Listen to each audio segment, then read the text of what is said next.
Alrighty, good morning, good afternoon, good evening. Hello, hello, how we doing? How we doing? How we doing? Boop, boop, boop, boop, boop, boop, boop, boop, boop, boop, boop, boop, boop, boop, boop, boop. Hello, hello. Alright, we have not booted Minecraft in a hot minute, so there's probably a few updates.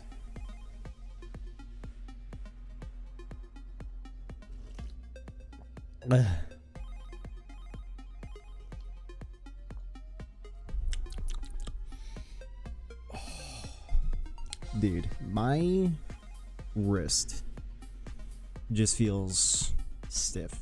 Trying along your Mojang account, click here for more information. To prevent potential data loss, please back up your local Minecraft for Windows Worlds and running in-game repair service. No. I think I just do Microsoft login, right? There is no more Mojang, it's all Microsoft. Microsoft. Alright. We are signed in. Provide optional data. Provide account level optional diagnostic data, which includes app and feature use and enhance error reports. Sure.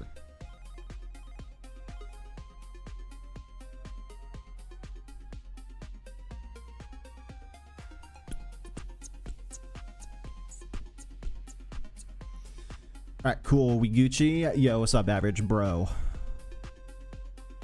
Probably the sketchiest thing in the world is to barbecue something in your little whatchamacallit. It's kind of funny though. But I was gonna say, did it all work? It's like I could see it, but I would say, because are you just like roasting something just hovering above the coals, or would you put like a griddle down or something to lay something on it so it's like more consistent?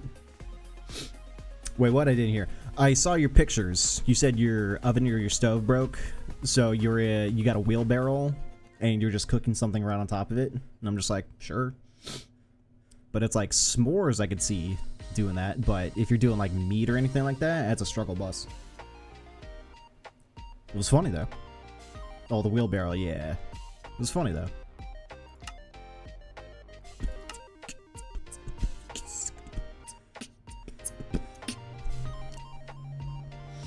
Best Eddie Gamer Jelly. Yo, what's up, dude? How you doing?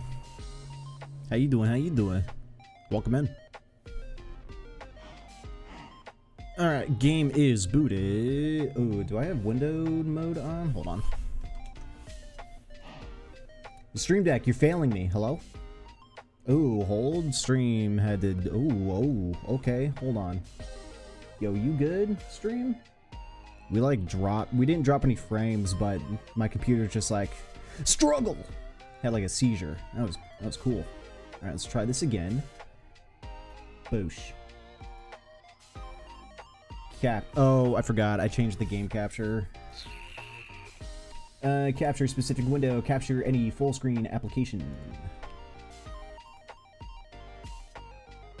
Do it. You know what? Where is... Hold on. Wait, pause. There we go. Okay. Just need a second to actually catch. I've put a little place where I could put my pan. There you go. I'm great, thanks. Cool. Good. I set a whole kitchen there. Nice. Call me Eddie? Gotcha. Best Eddie Gamer Jelly. Eddie. Gotcha. It's funny. I hear the name Eddie, and it reminds me of Ed, Edd n Eddy. That, like, classic Cartoon Network cartoon. And Ed, Edd n Eddy was my shit back in the day. Okay. Yo, game, we good? It's Minecraft. Relax. I think we need my computer to, like, take a second. It's Pachi! Hey, Pachi. Okay, you could sit over there. Yeah, we need my computer needs to wait a second. Yeah, that's way better. Gotcha. Yeah.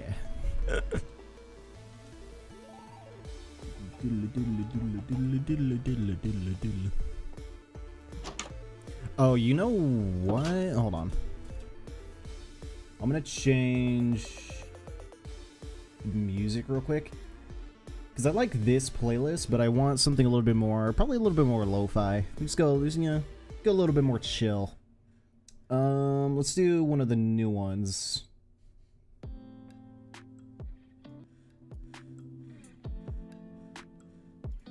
There we go. There we go. There we go. Cool. All right. Check your Minecraft FPS by doing F3 or FN plus F3. Nah, we chillin'. I think it should be, yeah, it should be 144 if not close to it. But nah, for some reason, like it's Minecraft, right? It's Minecraft. I've got a computer that, you know, very much postdates Minecraft just as a game on PC especially. So it's just, it's weird. It's playing the game and then streaming it to YouTube and Twitch at the same time. My computer's just like even though it shouldn't act like that at all. So I don't know, there's like a warm-up period. It's like if we were to go into the nether, hold on, let me see this real quick. If we were to go into the nether right now, I wonder if, oops, all the chunks in there needs to load, and therefore the stream is going to chug along with it. Oh, saw it. What are you doing over here?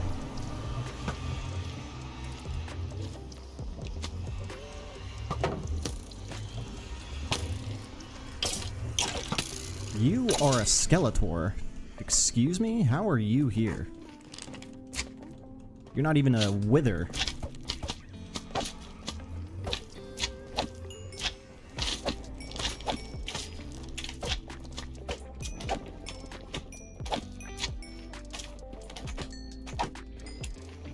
Okay, but that wasn't bad. No, even going into the nether and loading up the chunks in here was not super chuggy, so I don't know. I don't know. I guess we just get lucky. But that's weird. I didn't know skeletons could be in the nether. Or maybe he followed? Oh, that's weird. There's arrows coming out of it. Ooh, yeah, but see, just all that loading right there. I don't know. Little overcooked the potatoes, but it is what it is. Anyway, gotta go. See you in 2 hours-ish. All right, average. I will see you later, brother. You have a good one. Depends if your OBS or Streamlabs is using graphics card or the CPU. It is using the GPU. 100%. Ooh, when did I put... Oh, I did put this here. Ah, cool. All right. But we need to free up some blockage. There we go. Because it needs... Oh, but it can't... No, it should, right? I don't know. I don't remember how Minecraft works half the time. But that's good, yeah. Yeah, it's like a new update thing. Gotcha, gotcha. Ugh. So what's up, Eddie? What's up? So do you watch Minecraft? Do you stream it all? Do you do content?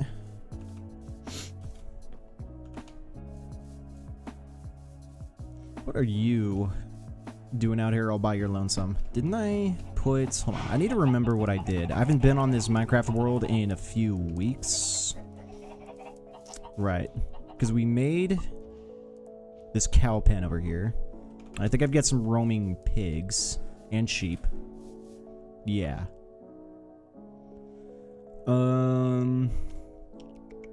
I think we'll keep it that way. Because I think the beef goes a long way for food comparatively. So we're gonna sit with that. Yeah, that'll be chill. Yeah. I normally have my OBS settings set to CPU because it runs the game great and the video turns out great as well. Got it. Got it. I think the main reason why you want to go GPU is because typically GPUs can process a lot better and more efficiently. I think it depends on what you're doing as well. Because that was the argument back in the day was I think GPUs were starting to outclass CPUs. I don't know if that's the case anymore. Because, you know, Intel generation's at the, what, the 14K series CPU, so if you buy one with a high clock speed and a lot of cores, they could probably get the job done now with streaming than using a GPU. But at the same time, if you're rocking a 3K or a 4K series GPU, NVIDIA GPU, then it's just like, bro, take your pick. If you're not doing any particular game like crazy with the graphics, then yeah, you kind of just choose. But I've been streaming for a while, and that was originally the meta, was being able to use your GPU instead of your CPU, because the CPUs, I don't think at the time were good at doing both. You need the CPU just to do the hard math, and you need the GPU to just do the stream and doing all that. So, but yeah, yeah, I am a streamer, but more of a YouTuber right now. I'm a setup, help, and technology guy. Ooh, sick, cool. Setup for just like everything to do with content. So again, we're talking OBS. So you know the settings and all that stuff. I haven't used Streamlabs in a hot minute. I just use OBS Studio. But okay, cool. And tech. So speaking of tech, are you paying attention to what's going on with NVIDIA right now? They just had their showcasing of their Blackwell GPU, which, I mean, hey, they want to brag about some serious numbers and all that stuff. I didn't see about the 5K series GPUs, but they should be coming up, right? I'm hoping. But it's like, goddamn, I'm in need of an upgrade for sure. So, you know, I'm just waiting for everyone to go buy those 5Ks, and then I'll upgrade to a 3K and still like coast, because I've got an i7 6700K and a 1070 GPU. So I don't have a lot in terms of firepower in my computer, unfortunately. So I'm kind of hoping to save up a little bit of money and then maybe get not a pre-built, but do like CyberPower or iBuyPower, one of those. Because I built this computer that I'm using back in 2018. I forget when. Old. So old. I had shaders on. Oh, got it. I'm a tech guy for nearly everything. Nice. Yeah, I've been looking at them. Gotcha. Yeah, it's fun times. Nvidia's stock probably taken off. What's Nvidia's stock at? Because you would imagine after announcing that... Ooh, they're actually down a little bit. They're down almost 1% today. But it's at $885 a share. So it's a bit of a blow up. Disgusting. Yeah. I can't imagine. They've got to be doing a stock split at some point. It's like, I don't think any company worth billions, if not trillions of dollars can say, yeah, $1,000 a share. Nah. You got to be doing a split. And what's funny is that since they're close to 1,000, I would shit. A 3-to-1, sure. A 4-to-1 would be nice. Because that would still drop it to maybe $200 a share, which is plenty. And then, like, the amount of stocks you buy from that would be disgusting. Because I don't have too much money in my portfolio, but dude, I would totally sell some stuff to get some Nvidia shares. Totally. Let's see. What are we doing? What are we doing? I think we're just coasting.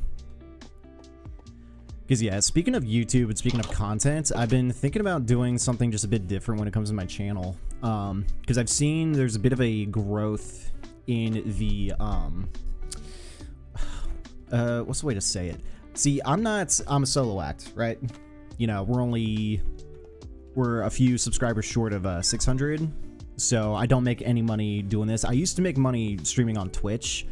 I was an affiliate, but there was no growth on Twitch, so I decided to scrap that. Not entirely scrap it, but I got rid of my affiliate agreements and decided to just do YouTube. Because I feel like YouTube, and maybe you can say something for or against what I'm gonna say, but YouTube's shown to be a bit better when it comes to growth, especially for someone who doesn't have a lot of viewership or you know, anything like that, be it streaming on Twitch or even just doing YouTube in general. So starting here is good because the algorithm and whatnot is a little bit more, I don't want to say fair, but it's more reliable. It's more useful than, you know, streaming on Twitch and then trying to out-position everyone else who's streaming in a certain game or a certain niche. So that's what I've been doing for the past 2 years ish, almost 2 years. No, a little bit longer than that. Oh, I forgot the cat. Hold. Oops. But There's something I want to do a little bit different when it comes to content on here, which is a little bit more of a,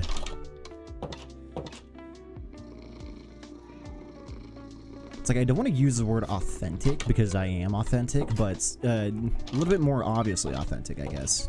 Not too much edits on something, but, you know, if something is preachable, I guess, or talkable, then boom, that's content. Easy. Because I see, dude, like my YouTube feed is just flooded with people giving their takes on something. It could be for like a minute or for like 10 minutes, and there's no edits. It's just the thing, them talking about it, and then boom, that's it. Done. You can try YouTube Shorts? No, believe me. I would be, and I should be. Because last summer, there was a friend of mine, another content creator, he challenged me essentially to upload a single short. Upload a short every single day. So I work for a school district. So I've got summer vacations off. So from I think it was the end of May until like mid-July, I uploaded a shorts like almost every single day. And we grew from probably 200 something subscribers on the YouTube channel to about 5. And that was on already very little momentum. Like that was upload every single day and gain, you know, a couple hundred subscribers. So that was fantastic. That was dope. But being back at work, it's a little bit more difficult to do that, especially the shorts that I was trying to do because they were edited a bit. I tried to throw in some extra stuff that took a little bit more time. So what I think I want to try to do is do that again, but do that considerably more easier than before, whereas I just need to pick sections where I talk about something almost podcasty-ish and then upload that, because I think that would be a lot easier, and that would be a lot, honestly, it'd be a lot easier to connect with people, to be real. You try it like twice a week maybe? Yeah, no, it honestly is that. Because instead of trying to do every single day, I need to do, you know, at least twice or 3 times a week. Because I stream 3 days a week. I bet if I were to stream 5, it'd be different, so... But I'm not going to be upping my stream schedule until I could potentially make money doing this. Because if this actually... if the YouTube channel actually did take off, then I would double down considerably onto it. But until that day, gotta pay the bills, gotta pay rents, because it's me and the wife. I am married, so we both pull in some income, but you know, things cost a lot of money. But no, that's just one approach that I do want to take to YouTube content right now, is just seriously like drop a short 20 to 30 seconds about something that I think would be useful for someone to hear or connect with, and then boom. And then boom. And I'm curious to see how well that growth could be. Because one guy I'm listening to right now who's like phenomenal, if you've seen this pirate software, this pirate software, I think, Thor, the hacker from Blizzard, dude's fantastic. Like, I love watching his shorts, watching his content, because he's just a dude who's been doing the thing for forever, and him just giving his 2 cents about a lot of things. And it's things that he kind of knows about, things he knows very well about. Like, have you seen what's going on with this like hacking thing in this Apex tournament that just happened? Crazy shit. Super crazy shit. You can always watch a YouTuber called Midnight Man. He helps with tech and does some streams about how to make your YouTube channel good. Gotcha. There's a few that I get recommended a lot, and it's a lot of the YouTube channels that says, hey, you're doing this wrong, do it like this. But when it comes to content editing, thumbnails, yeah, I do see a lot of those videos. Yeah, I saw that. That's crazy stuff. Crazy stuff. And then I love the fact that he's such a proficient hacker too, which I think is hilarious. Because his background, he gives his background when they were talking about the thing going down, and oh my goodness. Even has a Discord where I'm an admin, I help with most of the tech in there. Gotcha. Okay, Midnight Man. Gotcha. Trying to think. Have I heard Midnight Man? Maybe if I saw the channel. Hold on.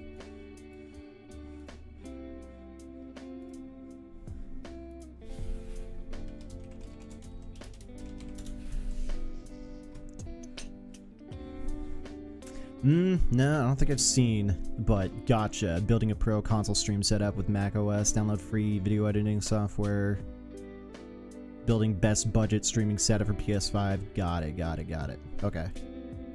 That's cool. That's actually a good idea. Especially for people that need a budget, and it's like, hey, you want to copy the exact hardware as a PS5? Bet. Here it is. You're gonna jump when you see just how much money it doesn't cost, which is very true. Really good videos. You ever need help, you could watch them for sure. Oops. But yeah. Because one thing, dude, is my inventory full? Oh my goodness, I need to go dump my inventory. I'm just like, I'm not picking up anything. Excuse you, get back in there. Get back in there. Get in. Yeah, that's right. Get, are you in? There we go. That's right. Stay in the pen. But, nah, so, my 2-year, 3-year, 5-year plan, I don't know. I can't gauge that stuff anymore, but what I do eventually want to do, like I said, is I don't think I want to build another computer. I just can't be. It's not that I can't be bothered to do it, because I saw on Newegg, because I haven't been on Newegg in a hot minute. They actually have like these pre-built computers, not put together, but just the individual parts, and they just sell you those individual parts, which would have been fantastic, 5+ years ago at this point. Because you'd go PC part picker and put something together, see where they're being sold, what they're being sold for, and then get those parts and put them together. Easy peasy. Because I built 4 different computers at this point. And the process isn't bad, but I'm just like, I can't be bothered. So. Yeah. But, really good videos. I already read that one. Can't wait to watch more of your videos. Appreciate it. That's awesome, man. Yeah, it's not bad. But I definitely want to save up money and just probably go to iBuyPower or one of them, whoever's going to offer a decent amount of money for a decent system. I'm always looking, but yeah, like I said, that's not until down the road. Hopefully you can make a little bit of money off YouTube and then just put that money aside. And then put that money in my stock account, make it grow, get some dividends, and then... No, I'm just kidding. Anyway. Mr. Axo Bucket Yosa, welcome back. How you doing? Oh yeah, what am I doing? I'm putting this stuff away real quick. This is my nether chest, quote unquote. I actually don't have a lot of stuff in here. Not too much. Oh, that's right. What were we doing last time we were on? We were off and away somewhere. Just kind of like doing things. I need to figure... need to figure this crap out a little bit. I'm keeping those. The acacias... where did I put... Seeds were over here, yeah. Ooh, okay, we're throwing away some wheat seeds. I put the bone meal in here. Did I put saplings in here? I didn't, but we're going to do that now. We've got some raw mutton, cooked chicken. We got some raw beef. Boof. Where'd I put the bones? Bones are in here. Okay, check. Let's go down here. Got some dirt. Got some sand. I think I'm gonna hold on to this wood. Sticks. Bucket used for something. Additional foods. I don't need the fence. Don't need the spider eye for anything. Huh. An office clerk at a different elementary school emailed custodians. People do this all the time, thinking it's just gonna go to the custodian. Oh, I see. Yeah. Every custodian in the whole district. Lol. And I'm just like, when are you people gonna learn? Never. Like. That's funny. Always. I'm always just like. I always want to email back, like, you sent this to every custodian in the school. Yeah, well. How you doing? I'm doing pretty good. How about you? How was your weekend? What are your PC specs? So I've got an i7 Intel, obviously. i7 6700K, so old generation. I'm not sure it's clock speed, but again, 6700K, it's pretty old. It's water cooled with a Corsair all-in-one cooler. I've got an NVIDIA 1070. I think it's for the Win edition, but that doesn't mean anything in particular. It's not a TI, it's not a Super, it's not an additional version of it. It's kind of I think it's a default. I forget which it's made, but regardless, still, again, old GPU comparatively to the stuff that's out right now. I've got everything coming off of a solid state drive, not an M.2, unfortunately. Ooh, thank you for the stream. Yeah, I don't actually know if my motherboard has an M.2 slot or if it does. I haven't checked, but I haven't bought one. Oop. So yeah, pretty much everything's running off SSDs. Games are running off SSDs, the operating system, all that stuff, all my programs, editing, streaming.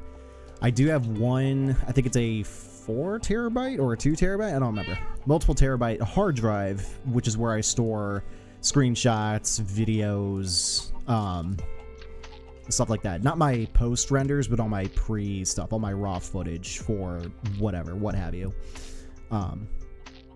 And then what else? 16 gigs of RAM, which isn't a lot, but and again, that's one thing I think I definitely could upgrade, and it wouldn't cost that much. I'd probably go 32 with increased clock speed, but you know, just can't be bothered at this point. What else? That's pretty much it. Just a couple solid state drives, 16 gigs of RAM, 1070 and an i7, so nothing crazy. Wait, what? Weekend? It's Wednesday. Well, yeah, but I don't see anyone Monday, Tuesday, so weekend for, I guess, stream is Saturday, Sunday, Monday, Tuesday. So that whole block of time. My GPU right now is a 1650, runs shaders well and records good as well. Gotcha. Okay. 16 gigabytes RAM's good at the moment, so your PC's still good? Yeah, it gets the job done. That's one thing I've noticed, is that my computer's still good for the average game, but when I want to play something like Helldivers, my computer absolutely struggles at both running the game, but also even capturing the game or streaming the game. It is a struggle bus. And I've tried lowering the settings on the game to compensate, but there's a weird graphical glitch that happens where the text on my game, just on my HUD, will start to like thin in a weird way. It'll essentially erode away from my screen, and then on top of that, letters will just go away altogether. So it's like your brain, you know the alphabet from A to Z, and then for some reason playing the game, my game just forgets D, G, H, L, M, B, and Y. Like, full letters will just disappear. It's crazy. It is crazy.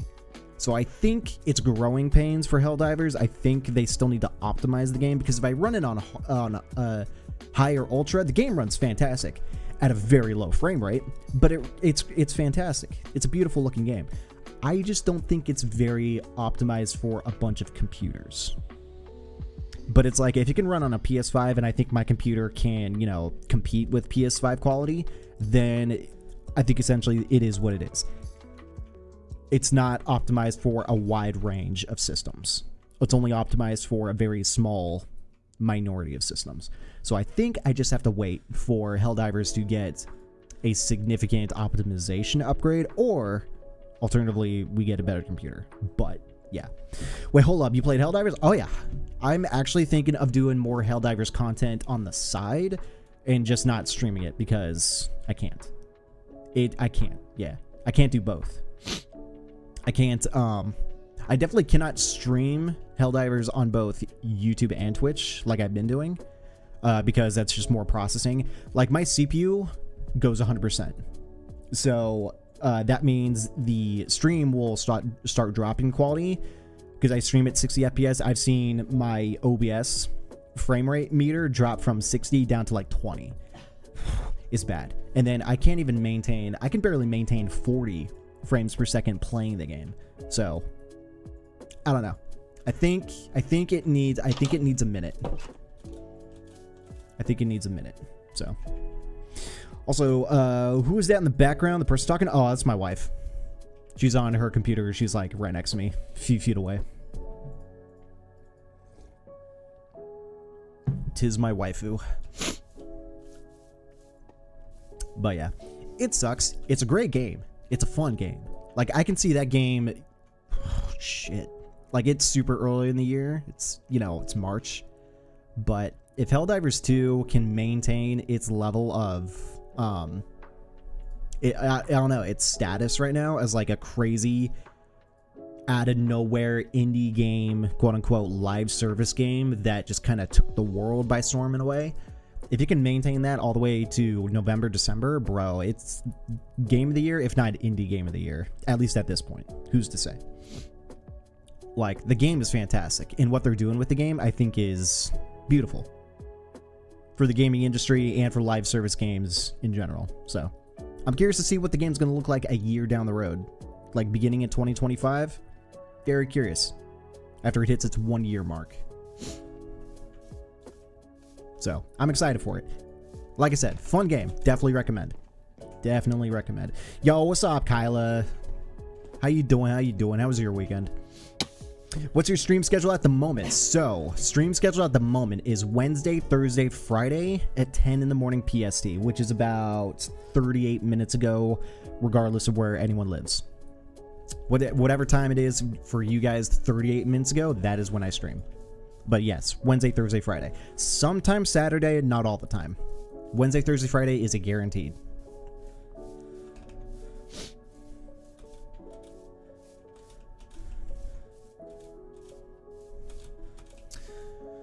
Alright, what are we going to do in Minecraft? I'm kind of just using Minecraft as a backdrop for the stream in general, so there's not really any focus on Minecraft. We got to a pretty good point. We could definitely keep going, but yeah. Let's see. Do I want to explore or do I want to mess with something around here? Like, do a upgrade to some infrastructure here. How many diamonds do I have? Because we could go mining. Go mining a little bit.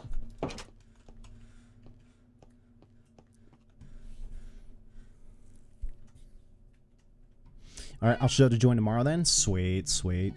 Weekend was alright. Brother downloaded a bunch of the Resident Evil games, so I just finished playing 2, replaying 2, and I'll probably do 3 again eventually. Hell yeah. That's awesome. I'm flying to the beach later today. Ooh. You have to fly to the beach? That's tough. But that's fun. That's kind of cool. Yeah, I don't think I played any Resident Evil before the 4th. Especially when they were new, because I wasn't too into horror games at all. But I don't remember why we got 4, because it was me and my brother, like, we are the gamers of our family. And I don't remember like how we even got Resident Evil 4, but no, we started with 4 pretty much. Played 5, played 6. Haven't played the past couple. But yeah, 4 was my shit. I loved 4. 4 was fantastic. But that's really cool. That's really cool. I think I'd be down to play the earlier ones, but are they on Steam by chance? No, because they did do remakes of them, right? Awesome, sweet. I'll be back maybe today or tomorrow. Have a great stream. Thanks for the great talk. Have a great day. You too, Eddie. I appreciate you coming in, dude. Really, really do. You have a good one. I'll see you around. I mean, we've got a lot of beaches here, but I won vouchers for a free 4-day, 3-night stay for my family in the last golf tournament. And the beach is for, in the beach that it's for is in another island group. That is dope. That is really dope. Cool. Cool. Badass. All right. Kyla out here again, just winning golf tournaments like she's freaking female Tiger Woods out here. That's sick. This should be on C? Okay. You always sleep at night or during thunderstorms. It's raining, but it's not a thunderstorm. Feels good. I played Resident Evil 2 Remake at least, you play it at least once a year. Like it's just a reoccurring game.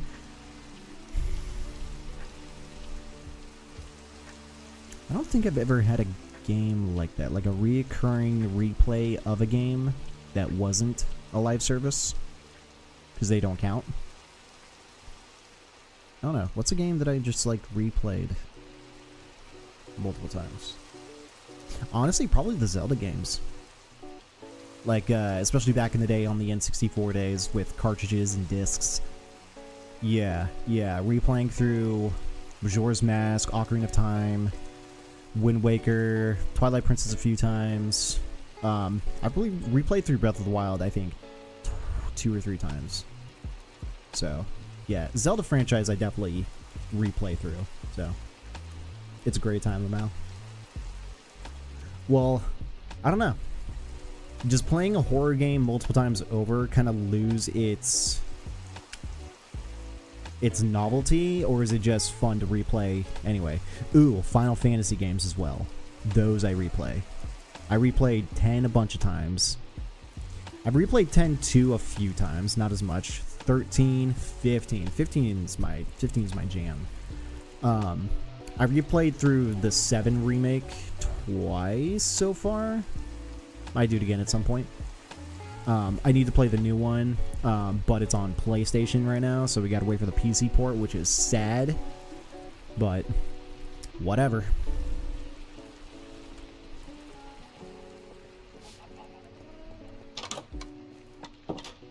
Sleep. First played it with this guy in my Oregon, our freshman year at college. He handled the keyboard and I was the mouse. He became my best. We became best friends after that. That's sick. That's funny. That's cool. Only best friends? Only best friends? Only best friends though? That's it? Nothing else? Okay. Got it. I see you. That's cool though. That's fun.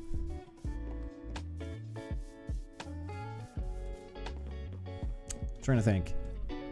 It's like the wife and I played games together, but I remember back in the day, me and my friends were playing on the Xbox 360, and we're doing like Halo Forge multiplayer and just like shooting and killing each other. Fun times. We did that like all the way through the night. He has a girlfriend. Oof. That's tough. That's tough though. That's tough. All right, I feel it. But if you didn't, I'm no home wrecker. That's good. That's good. That's really good. That's honorable for sure. But what you're telling me is that if he didn't,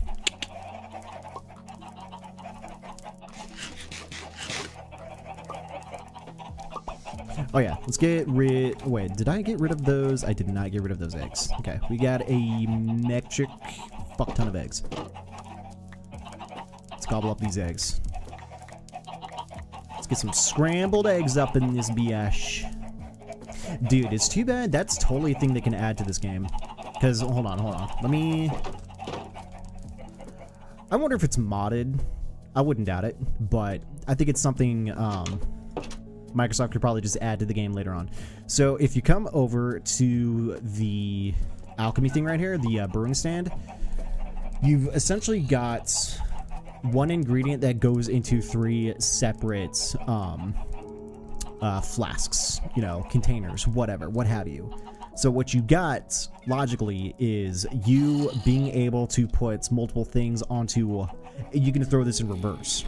So think about this. You could put, like, egg, beef, and cheese all right here, and then they all kind of go up the lanes into the dish right here, which could be, you know, a breakfast meal, which sounds delicious, honestly.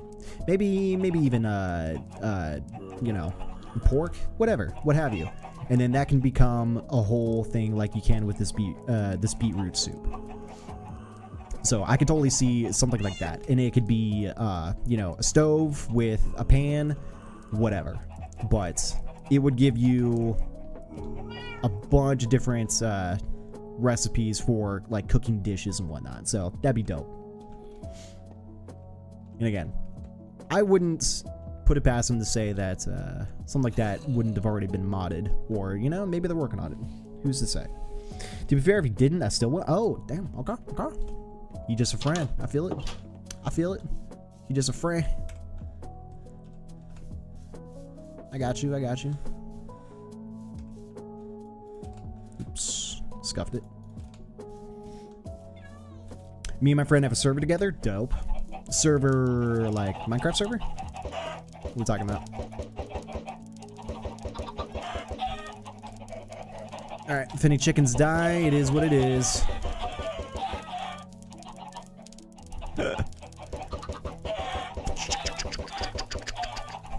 There we go, we got a few chickens coming out. Alright. Excuse me. We modded it to have terrifying demons. Cave Dweller, Man of the Fog, and the Goat Man. Yikes. I'm good. Is this the first time you're playing Minecraft again since before you started LSP? Yes. Yes, it is. But, so I was talking with Eddie earlier on. I kind of want to do a little bit more of a shift in the content. And what I mean by that is that I kind of want to use Minecraft or these games as like a backdrop to us just, you know, talking about things. It's like the stream at the get-go may seem like it's about Minecraft, it's about playing through Minecraft, but it's like, I want to switch it up. I want it to be more about stream and content and topics and things like that. Not really podcasty, but something more towards that. And the reason for it is because I think a lot of that stuff can be used for shorts, for YouTube videos and whatnot, if we like break down a topic about anything and we just kind of, just kind of off the cuff do that kind of stuff.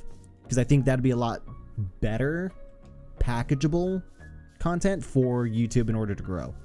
Because in the reverse, it's like, you know, what we were doing before, which is something crazy happens on stream or something fun, which, you know, is definitely something that could happen, but it's not going to happen all the time. And if it doesn't happen all the time, then I go days without, you know, content. Instead of, I can make, you know, 100 shorts off of one live stream. You know what I mean? Just kind of in reverse. That way I can put out a lot more content than I could before. Man, from the fog stocks, while you aren't looking, and the cave dweller just makes mining terrible. Plus the goat man that just attacks you with no warning. You can kill all of them, right? Plus really spooky shaders. Oh, right. So you're just trying to make the game a lot more horror. I wonder if there'd be like a Resident Evil mod. That'd be kind of funny. Just a bunch of the villains, like the scary ones from Resident Evil, just like all over Minecraft.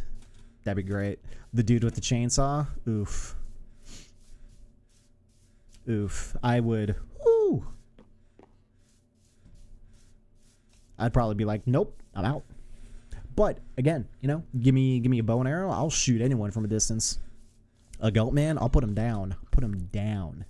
Oh, that's one thing I want to do is make an iron golem, because I forgot how you do that. So cool. What do you want to talk about? Pretty much, I mean, nothing's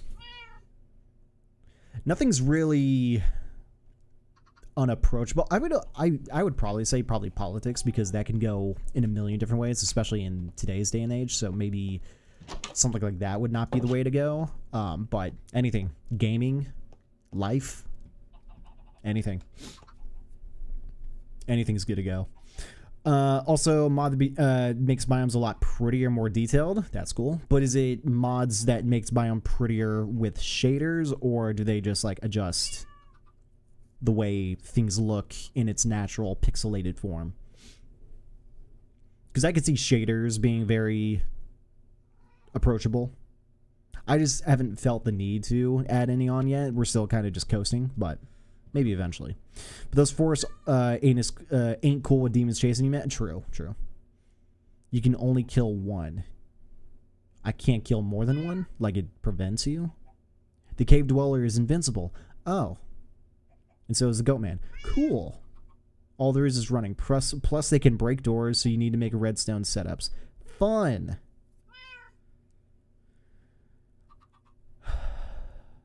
Maybe. I'll give a hard maybe to that. I'm just going to load myself with ender pearls and just be teleporting around the map. It's like, bitch, can't chase me down. I have a question, actually. All right, hit me. Is it true that TikTok is getting banned in America? So the conversation with TikTok right now is what they want to do is force the Chinese Communist Party to divest their holdings of TikTok, because they don't trust that information from TikTok that's getting gathered doesn't go directly to the CCP, which a lot of people say it does. And I kind of agree that it probably does. So two things are going to happen. One, TikTok just gets straight up banned. Like, you can't, it's going to get pulled out of the app stores where no one can download it. It's just going to be gone. Or an American company buys it and then keeps it running. So it's really those two options. But the goal is to limit China's ability to essentially spy on Americans. So that's pretty much what it is. And I kind of agree to an extent. Having a foreign government able to have, you know, so much access on a very popular app like that is a bit sus, you know? But yeah, it's really one or the other. I think most people don't care unless, you know, the argument's been made that a lot of people's livelihoods, especially with content creation and social media and whatnot, like even someone like me, if I had a TikTok account, which I don't, but if I was getting significant traction from content posted on TikTok for the YouTube channel that directly or indirectly affects the revenue that I would make off of this, then I would be like, I have a question. Why are we doing this? But at the same time, if everyone loses access to TikTok, then, you know, everyone gets that peg knocked out of their infrastructure. But there's still Instagram, there's still YouTube Shorts, there are other things, and this isn't the first time we've had a social media platform just kind of evaporate out of nowhere. We used to have Vine back in the day, which was a precursor to what TikTok and short form content was. Deleted, gone. Twitter, at the time Twitter, was just like, nah, we're good. I don't remember what the reason was, but a lot of people started developing careers on social media because of Vine, and it just disappeared the next day, just completely gone. And so a lot of people had to start over from scratch, and it sucked at the time. But you know, I think the vast majority of like the big ones still went super hard. Like, we're talking Logan Paul, we're talking David Dobrik, we're talking even Harris Heller too, because him and his wife were doing song covers on Vine. And then he went on to make a really good YouTube channel. King Batch? How do you say his name? I don't remember. But, you know, there's a lot of Viners that still were able to pack up their stuff and move over to a different site. So, I don't know. But, yeah, that's pretty much what the gist of it is. Oh, also, they have a terrifying animation that somehow squeezes their body through single block space. Ugh, okay. We need slabs everywhere. That's terrifying. Also, it just makes the biomes more intricate and shit. Gotcha. Okay. Me too, Lamau. TikTok scares the shit out of me. Yep, I feel it. But, you know, there's plenty of other social media sites. But yeah, that's just everyone's major concern. Is China.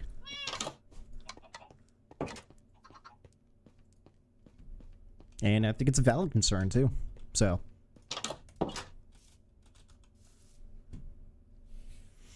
But yeah, it's really one or the other. So all depends on who. I don't remember how much money they're talking about could potentially be for this TikTok buy, but it's gonna be a lot of money. And is it gonna be already a big social media company? Is it gonna be like a private purchase? Who's to say? So, but it's gonna be interesting. I've seen someone build an entire Minecraft concentration camp. Oh, okay. But who's in the camp? If it's just filled with a bunch of villagers, then bro, that's sus AF.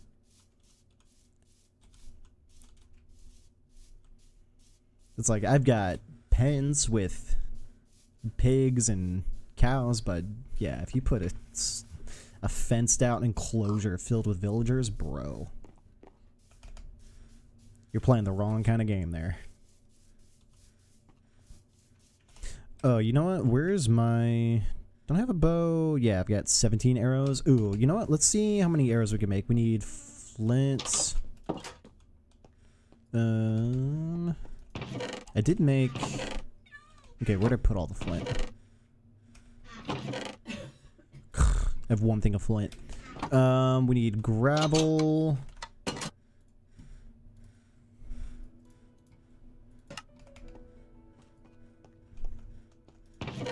That's all dirt. Where'd I put... Here we go. Because we found out that you can just put a bunch and go from there. I have another question. Do you wear cologne? No. I used to back in the day because I thought that was kind of the strat for, especially in high school, the strat for, you know, just being slightly more attractive to the females, but no. Because, yeah, especially back in then, it was the Axe body spray, even still to an extent, but when I was a teenager, that was kind of the strat, but no. I kind of stopped doing that a while ago. Because it doesn't... One, it has potential to attract someone who's not naturally attracted to you, because there is that play off of your natural pheromones, and certain people are attracted to the way you naturally smell, and that I would say is a little bit more of a reliable use for picking someone who might be more interested in you.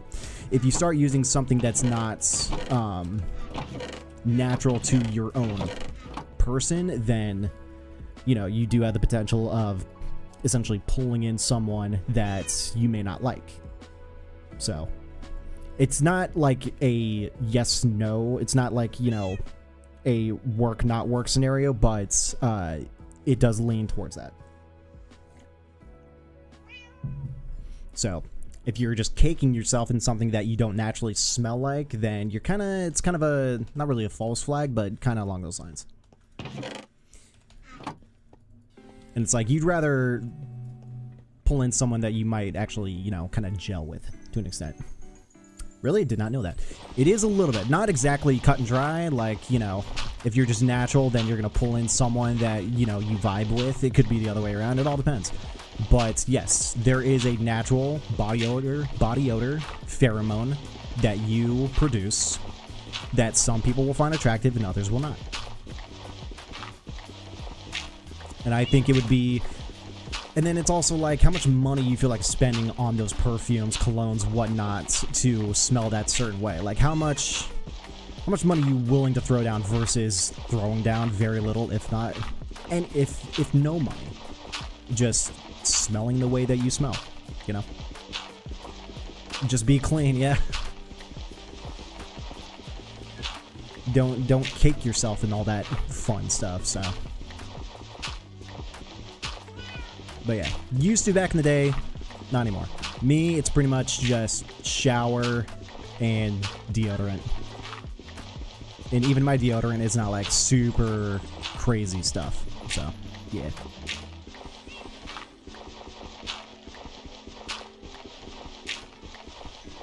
But yeah, I do believe that is a thing though when it comes to smelling someone's natural odor.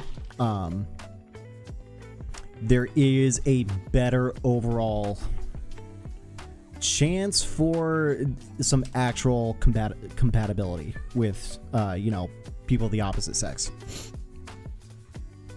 So that's just that. I'd say that's another layer to finding the right partner down the road is smell. Because we are animals. To an extent, we are animals. Yeah. The wife said, fun fact, birth control does, I'd say, directly affect that. So what you may find attractive while you're on birth control, as soon as you get off of it, it could be very, very different. Smell, look, mood, all of that.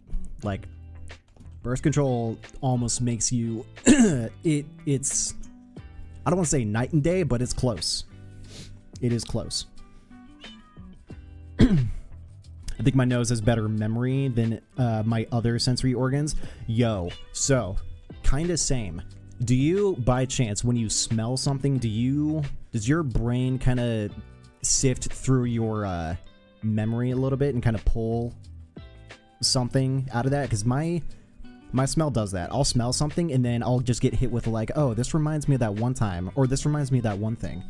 Like, for some reason, my smell sensor does trip my brain a little bit. It does? Nice. Same. Yeah, the wife, I told her this a while ago, that it does that to me sometimes. She said, doesn't happen to me at all. I'm just like, interesting. It does always? Gotcha. It does give you feelings. Yes, smell does give you feelings, but you don't, yeah, you don't correlate. Yeah, you don't correlate a memory to that smell. Now, I'll remember a time of day, an activity, and also what I was feeling at the time. Like, it just gives me a snapshot of, you know, what that was, what it was connected to. Because I think, especially when I was a kid, when I went into a certain spot that had a very, like, distinct smell, like an auto shop, it almost like that smell plus the location and the time just got saved in my internal hard drive for some reason. So that anytime that I smell that, it reminds me of that specific location. Like, the smell correlates to a certain memory. And it's not always the same, but it is like along those lines. So like, you know, if I smell car parts, tires and whatnot, not all the time, but something like that would trigger, for me, for the longest time, my dad and his side of the family used to run an auto parts shop, and that smell, very distinct every time I would walk in. So anytime I smell that, boom, reminds me exactly of that place. Sometimes if I really want to remember something, I spray it with a certain cologne. Like, I'm pretty sure my nose is responsible for me passing some physics tests back in high school. That's funny. And hey, play to your strengths. To be real, play to your strengths. That's actually... Well, like a lot of like articles, whatever, say like on your wedding day, wear a different perfume than what you normally wear. So then that smell, that perfume will always be associated with that day. With your wedding day. Got it. That makes sense. Okay. All right, we got the flints. What do we need for arrows? We need sticks and feathers. But that's actually that's a 500 IQ idea. But the problem is, I think, I don't know, because I never knew that. Like, I understood it, but definitely couldn't like apply it. But I wonder if those memories and the smells can kind of like override each other. Because yeah, I like that idea. Certain smell could trigger pieces of information which would help with the test. But can you do that consistently and with different subjects where it doesn't overlap and you don't kind of screw that up? Or does every time that you do that trick, it's like information. It's like the trigger is always the same. It's a certain cologne. So when you smell it, then that information gets recalled easy. But that information that gets called is able to be overridden. If that's the case, that's smart. That's a really smart idea. If only I knew about that.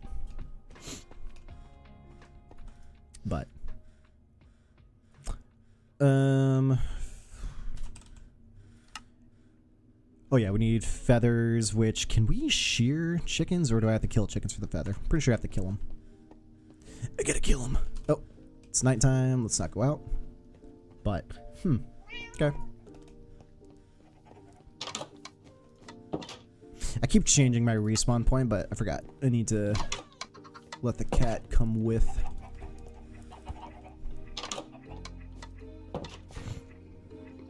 Hell yeah.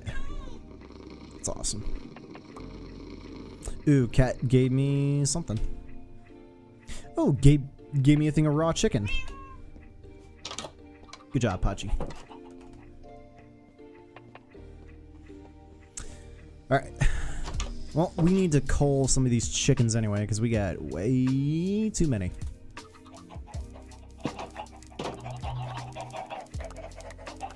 But yeah, another reason why I want to do a little bit more, I guess, of a podcasty format where we're just kind of talking about stuff is that the time it takes to, I guess, make a piece of content out of it is substantially quicker, because I do not have a lot of time to do this stuff. Because you remember, Kyla, when we were doing like those shorts every single day last year, that was during summer vacation where I was not working. So I had all the time to kind of like piece something together, edit it, upload it within a day, and then move on and do something else. With work, it's not a lot of time to do some stuff. So, and also there's a bit of a meta shift when it comes to content on YouTube. It's being less flashy, less Mr. Beast, with you know, all the edits and the zooming and the cutaways and the B-roll and the crap like that.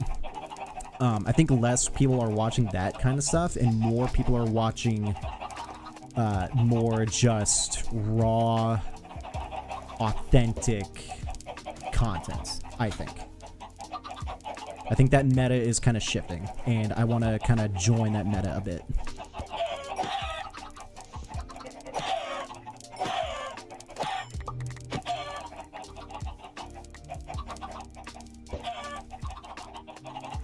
Yeah. I don't think that was ever a problem for me, but then again, I only really had problems remembering numbers, formulas, and equations. I think I was doing okay with memorizing that kind of stuff. Especially when it came to algebra. Geometry, that's another thing. But algebra I did pretty well at. That was last year? Yeah, that was last year. Because we were doing, I'm pretty sure that was last year. Yeah. I think that was over the summer of 2020, it's 2024. 2023? Was it really? Yeah, I think it was last year. Because that's when we were doing, Zelda, Tears of the Kingdom. I can't believe March is almost over. I can't believe that either. Like, 2024 is almost, like, we're almost, at the end of March, the first quarter of the year is over. So, we're almost on Q2 2024. Which is, yeah, it's disgusting. It's disgusting. That's one thing I've noticed getting older, is that time slips by a lot quicker. And I think the reasoning for it is that I get into the rhythm of my day-to-day, because I do it so consistently and I've done it for a while, that the seconds, the minutes, and the hours, they just don't hit you nearly as hard as they did when you were a kid. When you were a kid, you know, it felt like days took forever. I'm in school, it's lasting forever.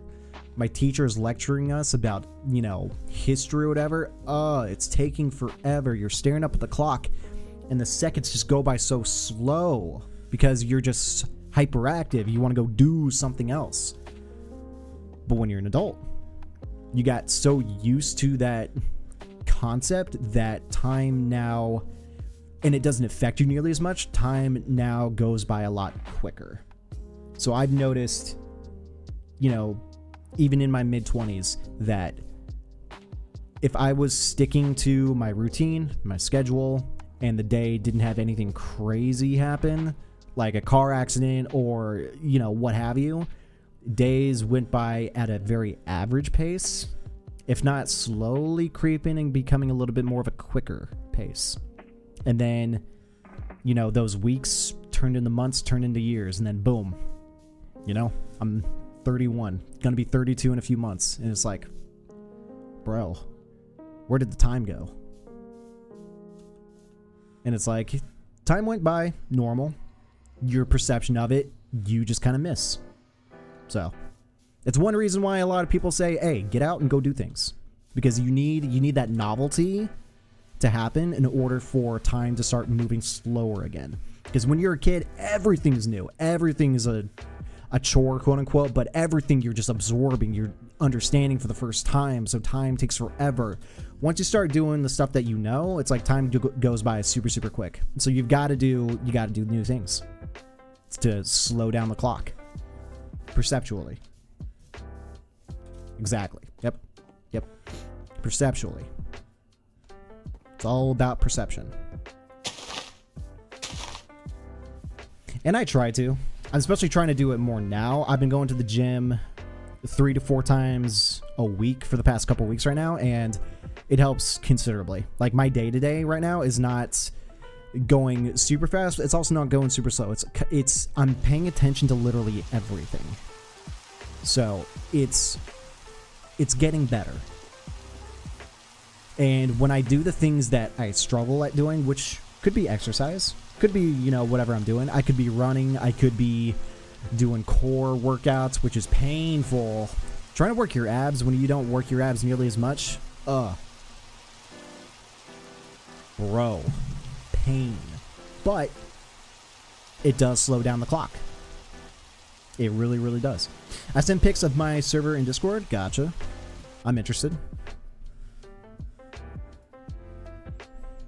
I totally... Wait. Minecraft... Yeah, single player pauses. So we're not standing out in the middle of nowhere and about to get shot out by an Enderman. Bro, what the... That is some nightmare fuel, dude. Like, hold on. Bro. Screw that. That is terrifying. Especially those hands. Look at those, like, clawed, hooked hands. Dude. That is gnarly.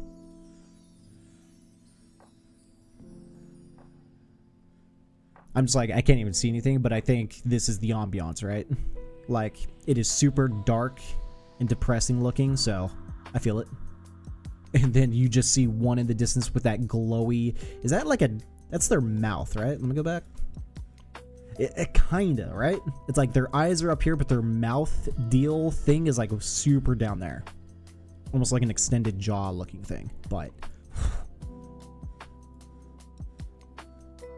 I can't even tell what this is. I see two semi-light dots right here, but I can't even tell what's going on over here. But, dude. They're kind of cute, though. They're kind of cute. We're just having this pets. I'm going to build like a pit and put them all in there. Throw some meat down there so they have something to eat. Throw a live cow down there, you know? But yeah, that's pretty good. It's pretty nightmare fuelish. Oh. Forgot my webcam wasn't on that, but hey, you know? It's pretty good though. I can get down with it. To an extent. Alright.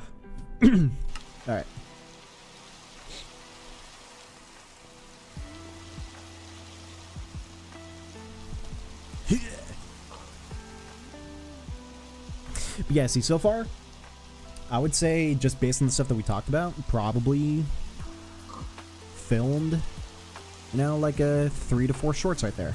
Boom, done, easy. Go back to the VOD, pick them out, upload them and see if they go anywhere. Because that's the more important thing, is that I'm curious to see if any of these shorts kind of go anywhere.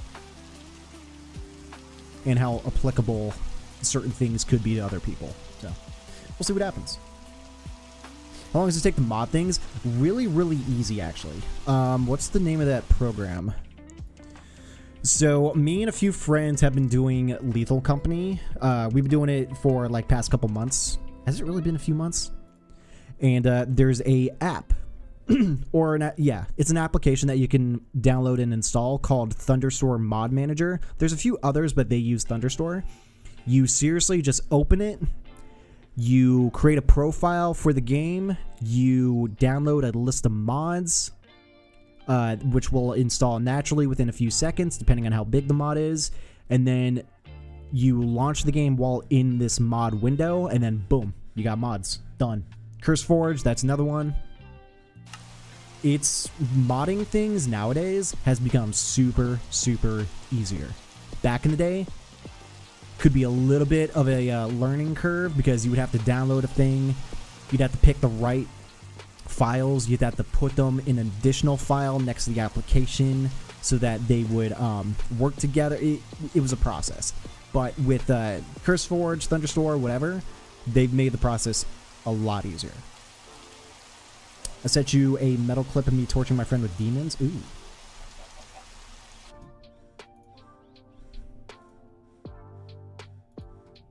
Where are you? Oh.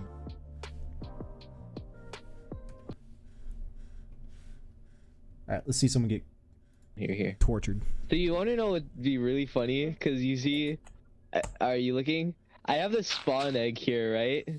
So you know what would be really funny?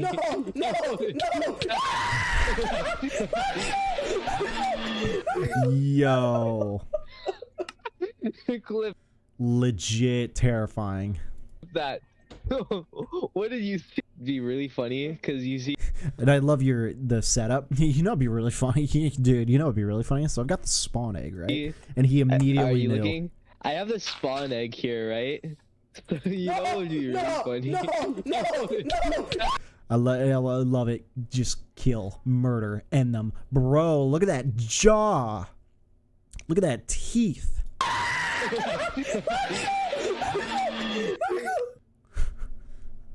That's perfect. That's fantastic. That's pretty good.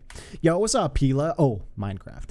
Well, yes and no to the Minecraft. So, what I was telling Kyla earlier, and which I was also telling Eddie earlier, I kind of want to take a little different approach when it comes to content on the channel.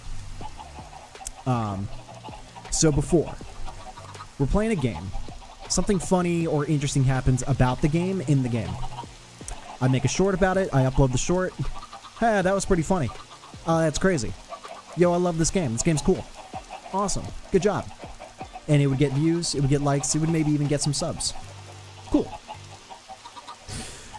Alternatively, what if we were to do something a little bit more, I would say podcasty, but not podcasty, where we're just kind of talking about a thing. It'd be interesting, whatever it may be. And then I clip that instead, upload that as a short, and put that on the channel.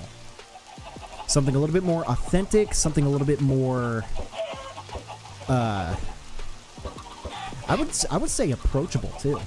Because it's like, what if something funny happens on Minecraft and I want to make a short about that? It's like, could it work? It could. Or we could talk about something a little bit more current and have it spread, or have it be a little bit more applicable to a wider audience of people. So instead, what I'm trying to do, I guess, for today is just talk about things. Discuss whatever. And if it's applicable to, you know, anyone, then I think I could just make a short about it. And it'd be a lot easier to make a short about stuff like this because I do not have a lot of time out of my day. So it's like if we talk about a bajillion different things and there's a couple interesting conversations, I can just clip those immediately. Some edits, subtitles, boom, uploaded within an hour.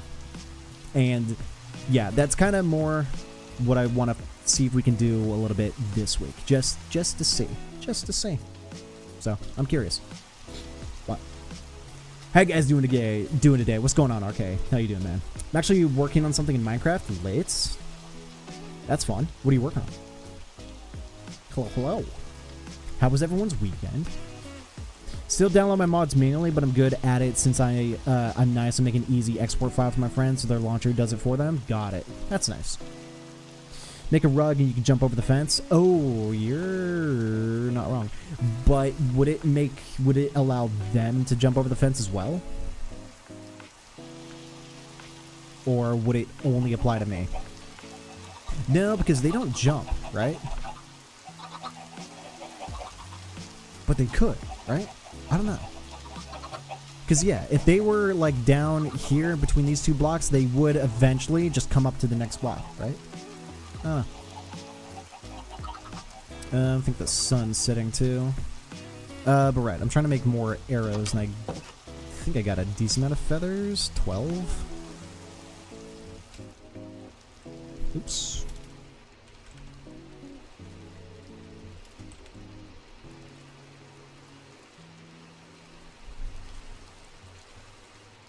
Huh? Am I not in the everything?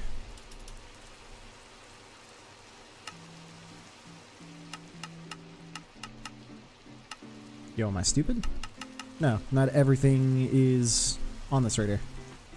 Oh, I was on the wrong... I didn't click on this. Don't worry about me, guys. We need more sticks.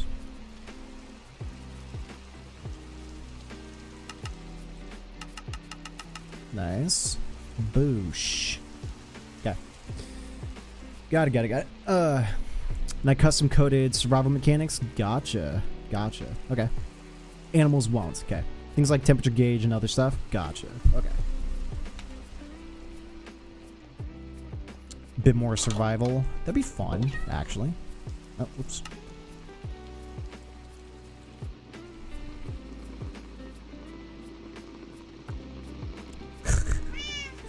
Gave me some rabbit.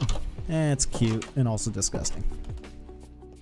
I was gonna say, can I put... Nope. Where have I been putting this stuff? In here. We have a bunch of raw chicken. Let's get that bamboo to work. The funny part is that I managed to run out of the house before the demon aggroed me. So it was just him. Lol. Best of friends. That's funny though.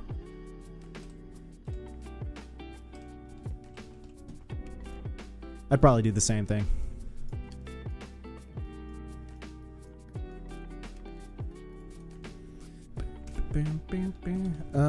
Let's see here. Nope. Let's put feathers here. String. Can I just have everything else on me? Oh yeah, the flints. Let's do that some more.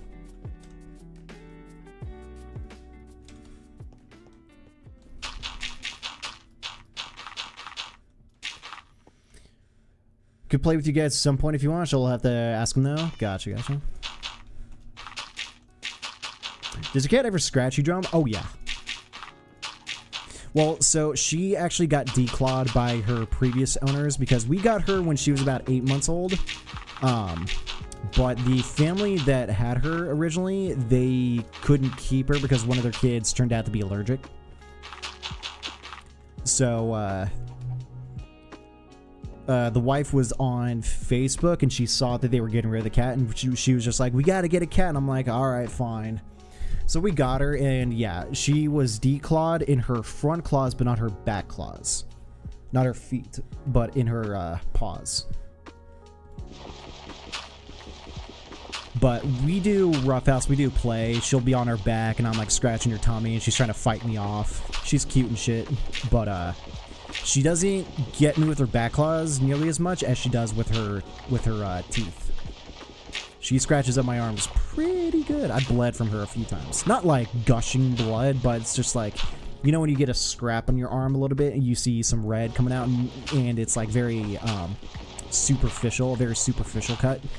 I'll get a lot of those. But, you know, that is the downside to having a cat. It's, hey, you know, you gotta play with the cat. Cat's gotta have fun, especially if there's no other cats for the cat to roughhouse with. So, gotta take it for the team, you know. Like your real cat, yeah, like my real cat.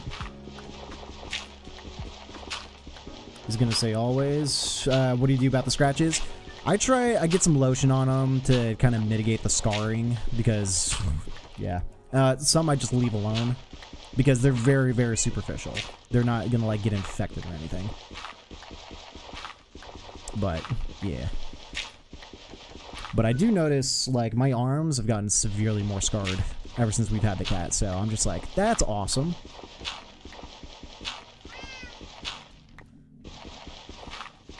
What you talking about?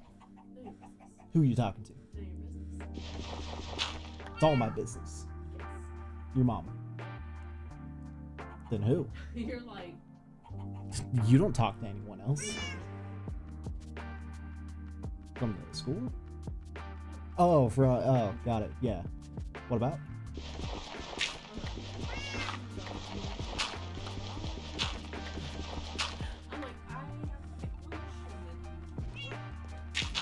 I feel like they forget the fact. Do you work at 10? I'm like, no, I get off at 10. Yeah. Yeah, I feel like a lot of them kind of forget the fact that we work collectively 70 hours Monday through Friday. Like.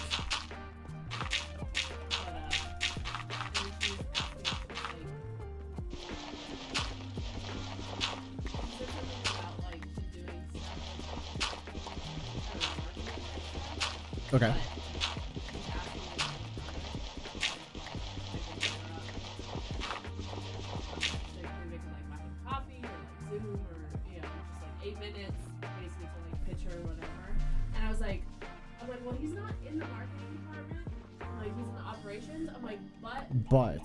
But I was like, text me. Yeah, hold on a second, guys.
Alright. Alright, what are you guys talking about? Thing is, I was right. He's really, it was indeed really funny. Oh, yeah. I get a lot of those scratches from my own gliders, too. Oh, fun. I use blades a lot. I got deep cuts a lot because I'm clumsy AF. Oof. Gotcha. So it's just cracked with blood underneath and in between. Oh, the scratches? I mean, very little. But, like, it's on my hands, so it burns when I do anything with my hands. Oh, yeah. Like, if I were to put any of those cuts, like, underwater, they're gonna burn, like, a little bit. But, again, very, very superficial. I have extreme scarring on my arm. Gotcha. Hopefully you didn't hit a vein. I mean, it's very obvious if you do. It spurts. Like, you know when you hit a vein. Hitting a vein would be that bad. Hitting a vein, depending on the one, like you know, in your arms or any like main arteries, spurts. Looks like I stuck my hand in a wood chipper or something. Oof. I did hit a nerve. Okay, then yeah, you definitely know that. Yeah, but there's lots in your arms. Yeah. Drum, why is your keyboard $200? Cause I think it used to be cheaper. I think it was like $170 back when I bought it, but you know, now everything is slightly more expensive. So it wasn't at the time. And I wanted to go for an even cheaper one, but that version was not available. So I don't know which version this is.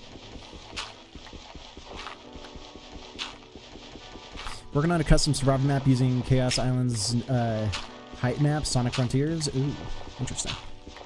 This is not the same one. Do you have the K95? No, it's a 70. Yours is a 70. No, it's 75. No, the 95 is mine. No, I know you have a 95. Yeah. Okay.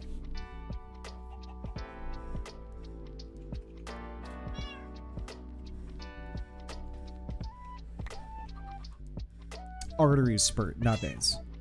Right. Yeah, you're right. Arteries, not veins. Forgot to mention, when you're wandering around in the server, you can hear screams, etc. in the distance. Fun. Add to the ambiance a little bit. Toys keep you on edge and the day is always foggy. Right. Sounds like fun, though. Especially if you want the horror Minecraft. Arteries are high pressure blood vessels. Veins, capillaries, low pressure. Gotcha. You right.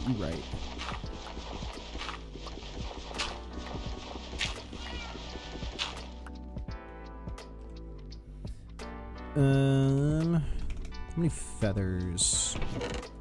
4? Eh, still some.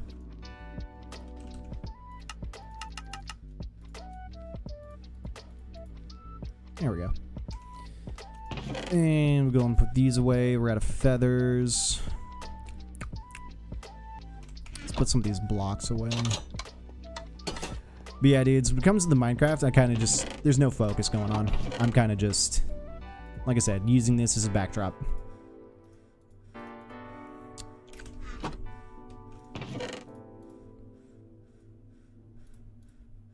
Let's see. Let's go put that eye away.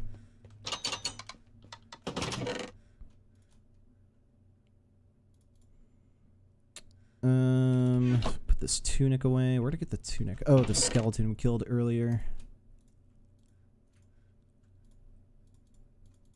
Oh, and I need to make sure to loop the playlist because YouTube will put some copyrighted music on because it's done that before. Because it's like you just ran out of playtime in this playlist. Time to put something new on.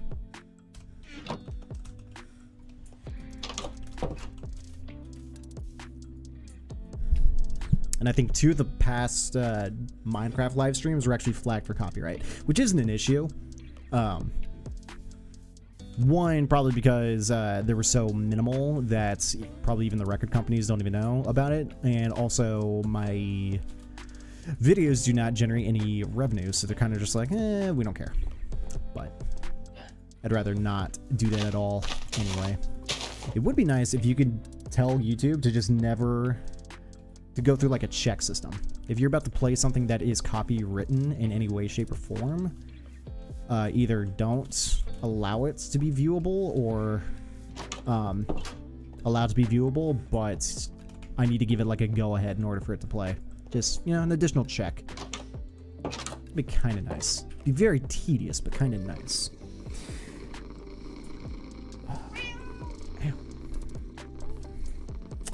Ooh, thank you for the raw chicken, Pachi. Good girl.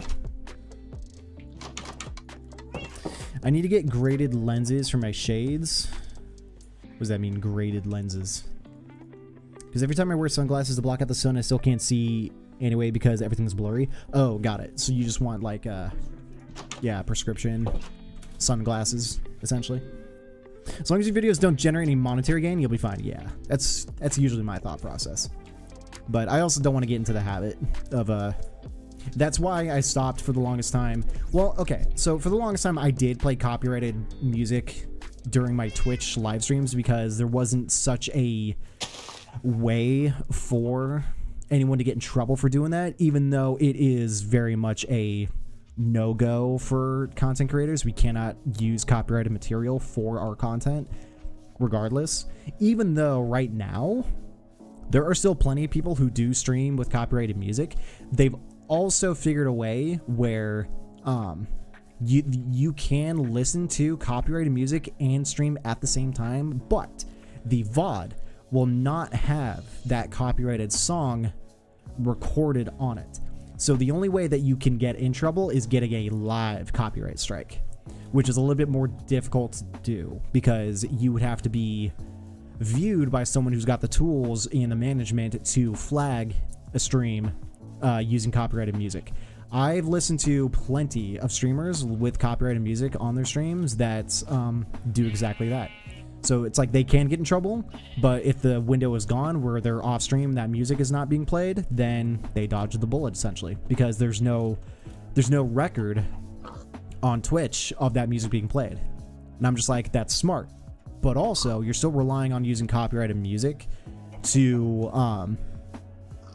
not really generate high view numbers, because I think a lot of people who watch certain content creators watch for them, not the music. I think that's always been the case. The music is a very, very, very, very, very mediocre, small portion of, I would say, traffic to a channel. It is not the focus ever. But, you know, music labels and companies are just like, nah, we don't care. We'll come for all of your money. You so much as listen to our song, even though it's a very small component of why anyone's there, don't care. We'll take all your money. It's like, okay. Tell me you don't have a fucked business model without telling me you have a fucked business model.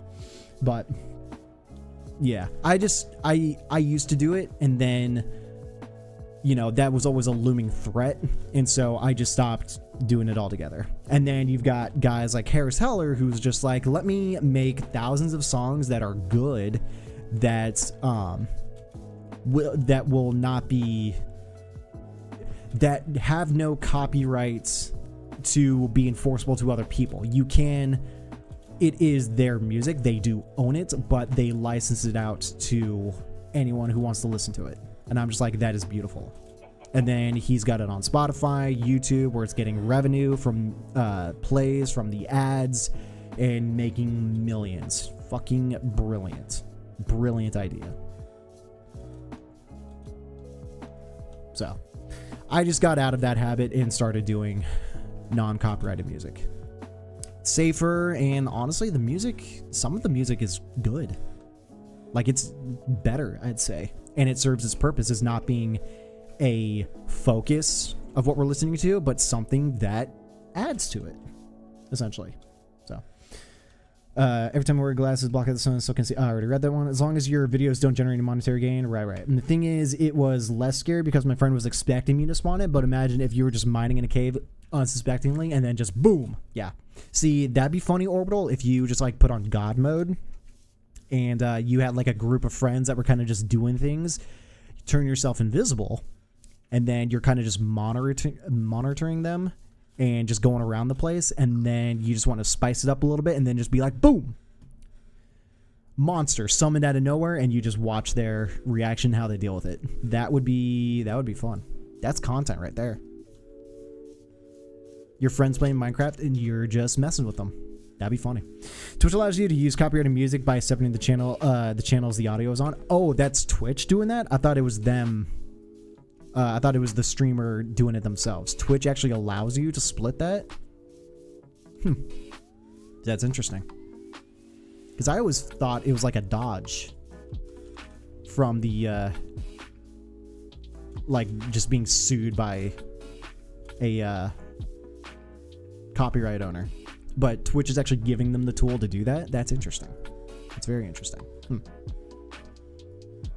So Twitch is assisting in not anyone getting sued for copyright, but again,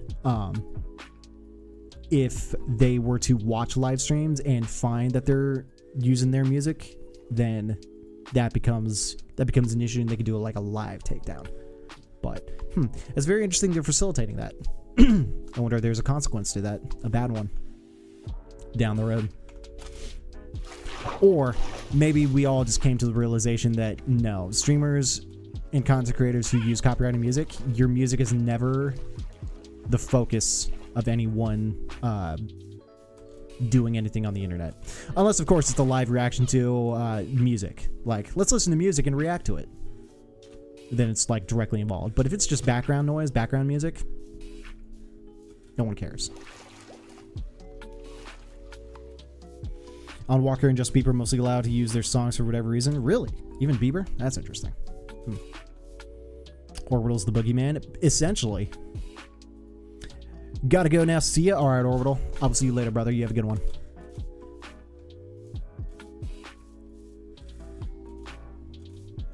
But how nice of them. Because, yeah, that was always my argument, is that your music is never, like, especially for me, it's never the focus. It's like, if a song comes on, like, you know, fucking Taylor Swift or whoever, it's like, oh, this song is so good, and then it's done, and then we move on. It's like, that was cool. Now let's listen to something that's a completely different genre, made probably in a completely different decade, because, you know, people's music tastes tend to bounce all over the place. And it's just like, yeah, we moved on. But I'm sorry, you can file a copyright claim and not only have the video taken down or the stream taken down, but you can assume the revenue of it, if there was revenue being made. Like, that never made any logical sense.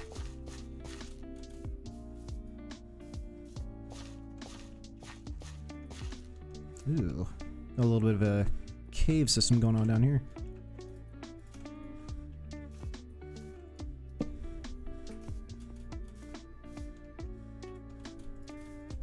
Because I can understand the original intention with copyright. It's like, especially on YouTube, if someone came out with a new song, again, Taylor Swift or whoever, and then they upload it to their own channel to make any potential revenue off of, cool. If someone else re-uploaded that to try to do the same thing, yeah, sure. Take it down. Or assume any money that gets gained from it. Bet. But there is a scaling issue with things used in a video that makes it gives reason for hold on, what am I trying to say? If I were to make a video about a new update for a video game, the video is about that update. And then there are small bits and pieces here and there that I guess are part of the video. And I think no one takes into account how big portions of the content of a video should apply. So again, if I'm making a video about an update for a game and then I've got, you know, some copyrighted music in the background that you can barely hear, and it's like, oh, okay, cool. There's some music in the back. But the focus of the video was not that music at all in any way, shape, or form. Like, that song add like 5-10% to the overall showcasing of this video, then nothing should happen. Like, the proportion of this particular video when it came to that song was so minuscule, it's like no one even noticed.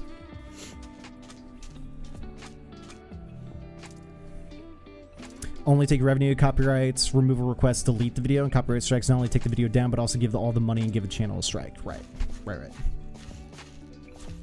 I just had an issue on people's arguments as to who gets to claim ownership of a video based on copyright. I think it's, you know, it's like injecting like a little bit of poison into a big giant bowl of soup, you know?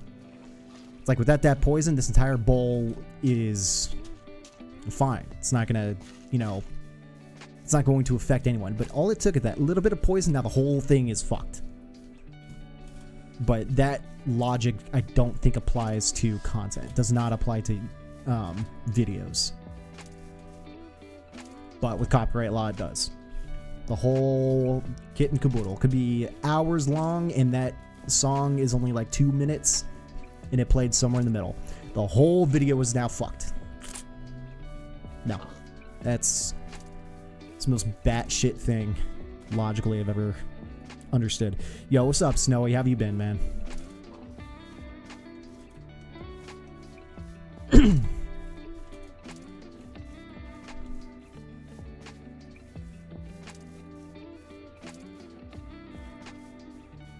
It's like a lot of power given to a very lazy approach.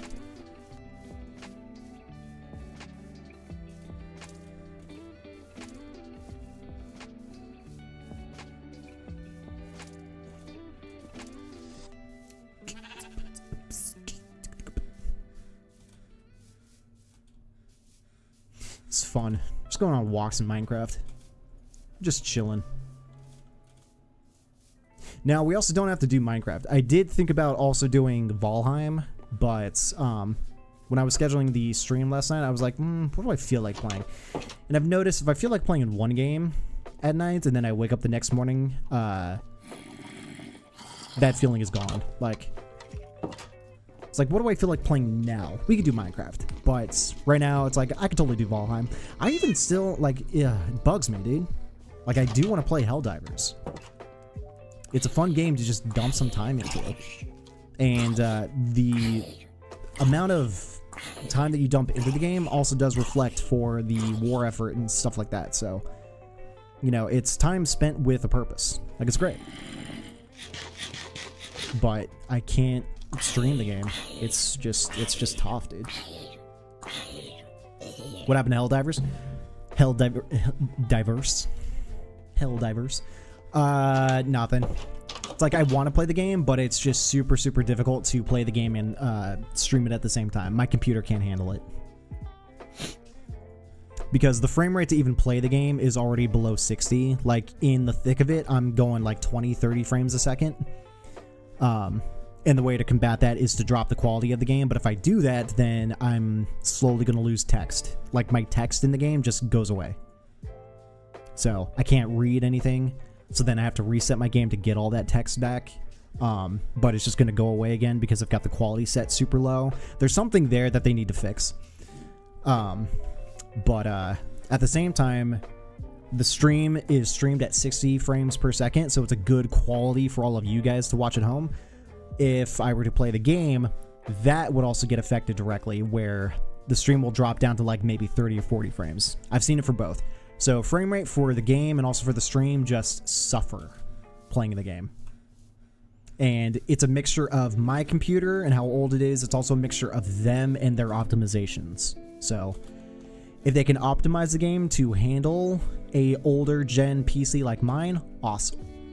If they can't, then I've got to wait for a significant upgrade or, you know, whatever comes first. So in the meantime, honestly, Snowy, what I'm trying to do, especially today, is just kind of talk and just hang out and chill and see if I can make some shorts and content out of this.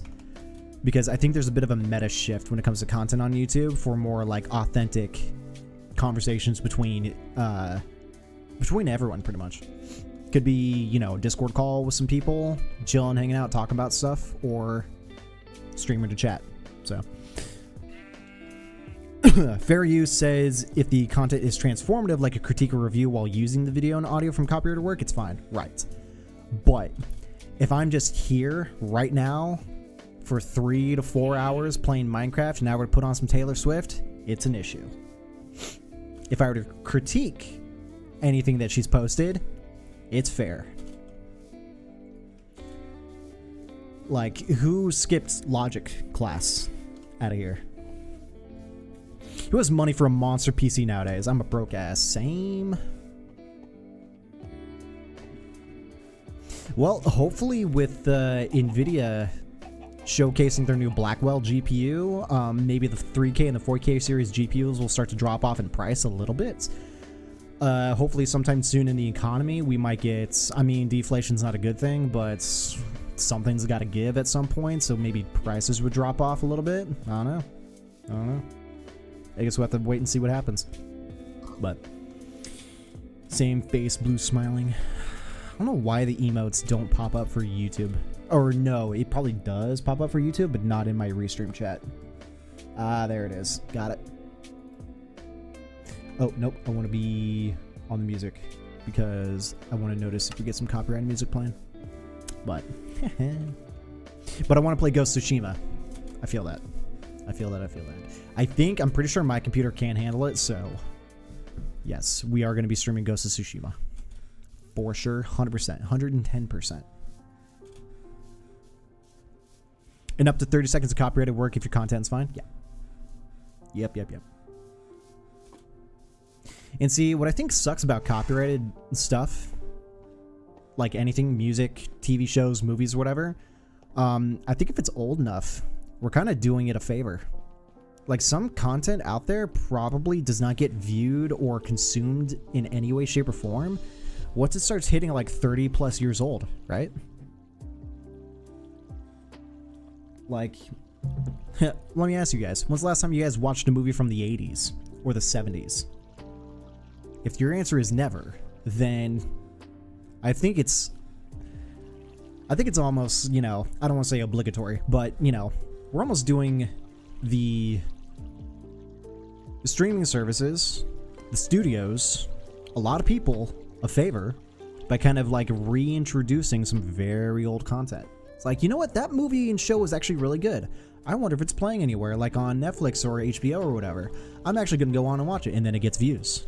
And then that's money generated over time. Like, you're welcome. I'm not asking for any money in return. Why would I do that? That's silly. That wouldn't make even more sense. Pay the content creator for, you know, reintroducing, especially to a newer generation, some old piece of whatever. Could be music, again, movies, TV shows, whatever. Like, reintroducing it to kind of spur up a little bit of viewage and possibly even generate a little bit of revenue to the studios. You're welcome. But that's not the case. So it's funny how that works in reverse, but it doesn't work the other way around. But no, your PC can't handle it as far as I know. I think I can. What were the minimum?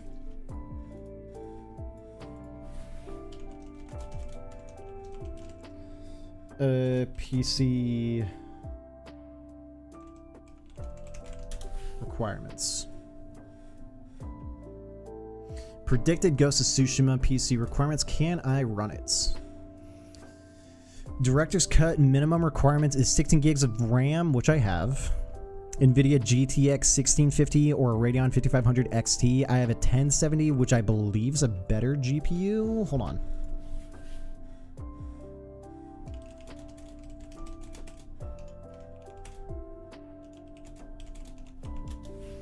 So didn't the 16... hold on.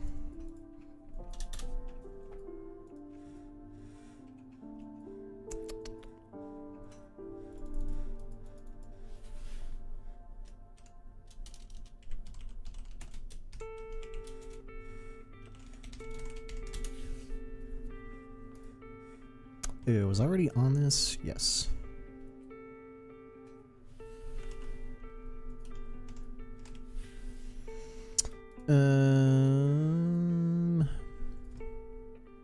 Okay, go away.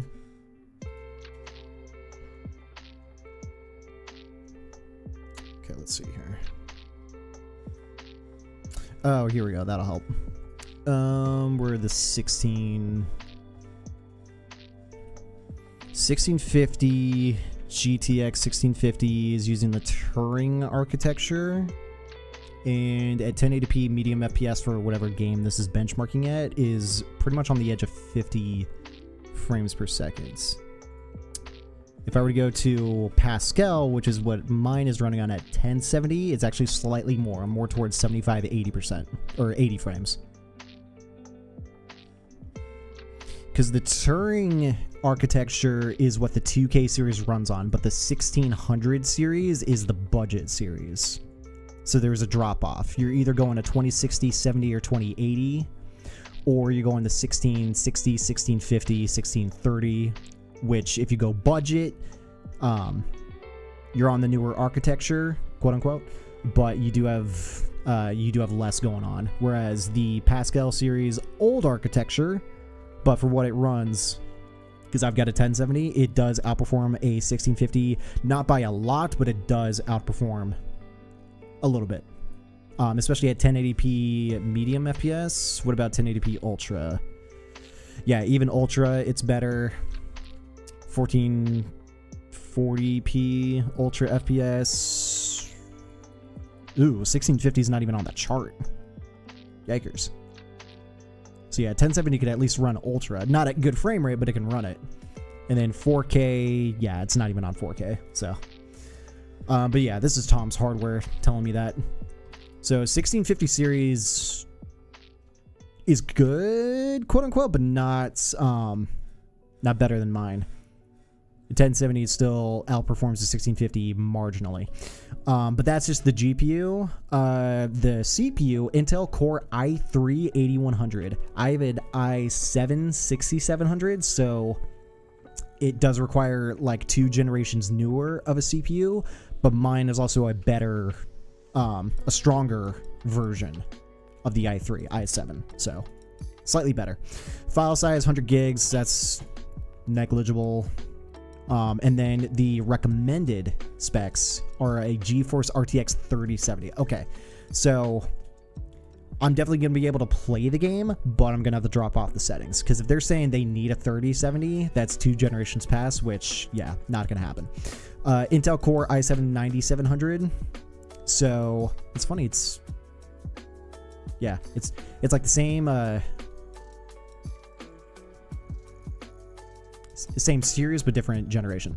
100 gigs, whatever. So I can play the game. I could probably run the game. I might be able to stream the game, but quality's not going to look good, and frame rate's going to be something. So we're definitely going to have to find out.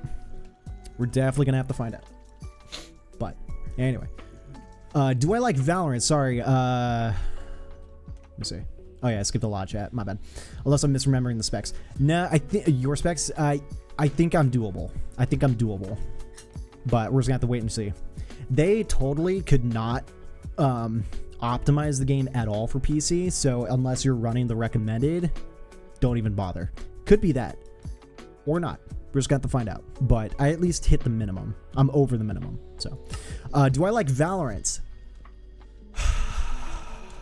I do not like their business model and how much they charge for skins, but overall, I think the game's okay. I can go into detail for that, but yeah. I don't watch movies much, I don't know, but if I were to reintroduce like an old movie that might be interesting for you to watch, I'm doing you a favor. And I'm doing the studios a favor. But it all depends. My favorite 80s movie is probably Back to the Future. I feel that. And I'm very, very curious as to how many people nowadays even watch the movie. And unless they feel like doing a reboot, which they definitely should not, but if they were planning on doing it, hey, I'm doing them a favor, bringing Back to the Future back. Especially since Back to the Future, its future projection was in the year 2015. It is almost 10 years after Back to the Future had an idea of what the future was going to look like. And it very much does not look like the future that they thought back in the 80s, which I think is hilarious. Not even remotely. Like, Back to the Future Part 2 thought we were going to have flying cars.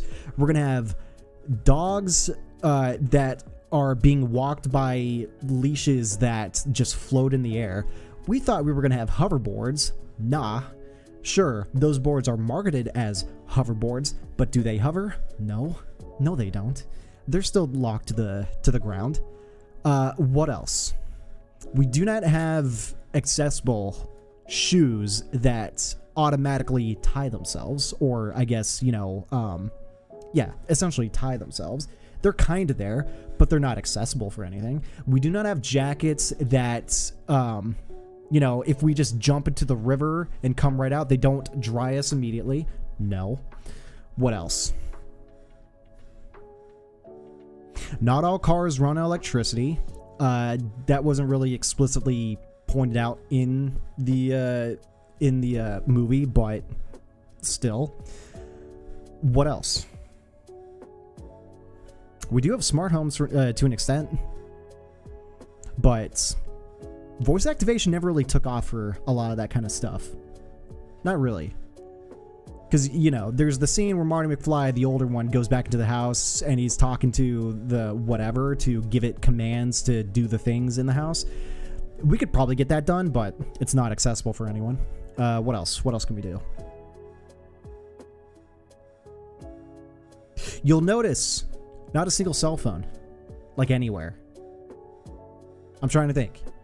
Did they whip out a phone anywhere? This is the middle of the 80s, where cell phones were not that big of a thing yet. There were cell phones in the 80s, but not like the ones we have nowadays. No shot. I'm trying to think. Did they even whip out a small little cell phone for like anything? No, not really. So, no. Funny enough, Back to the Future Part 2, very, very, you know, they guessed, but nope, not the case. So, good movie series for sure. Definitely worth a watch. And even their take on time travel was utterly demolished. If any of you guys watched Endgame, the Avengers Endgame, bro, they picked Back to the Future apart. Straight up saying it was Back to the Future just a bunch of bullshit. Kinda. Like, everyone's take nowadays on how time travel could essentially work. Back to the Future is the most irrelevant time travel movie now. Still a great movie. Great music. Fun adventure. But everything about it is just missed. So. Is Edward Scissorhands from that era? Is that 80s? Is that 90s? I actually don't know. I don't even know if I've seen Edward Scissorhands. It's like I know about it because I know it's dead, but yeah, I actually don't know. Yeah, Google it. Damn, last time I saw you was Payday 3 release day. You've grown your beard. I have it. Yep. I've grown it since October of last year. And I've gotten it trimmed, like super trimmed down. That was, I think that was the beginning of the year, if not the end. Like December or January is when I did that. So, but yeah. Drum is 80% beard, 20% face now, pretty much. Hey, you know? It is what it is. I'm actually thinking of getting rid of it at some point. Just for like the summer. And then once it's fall, I'll probably go earlier, maybe like September, October. Like beginning of September to grow it back out for like the winter and whatnot. But once it gets hot out here and humid, you know, beard might be trouble. So we'll see. 1070 is better. 1070 is slightly better than a 1650 because the 10K series GPUs, there wasn't really a budget series because if you went budget, you went 900 series and backwards.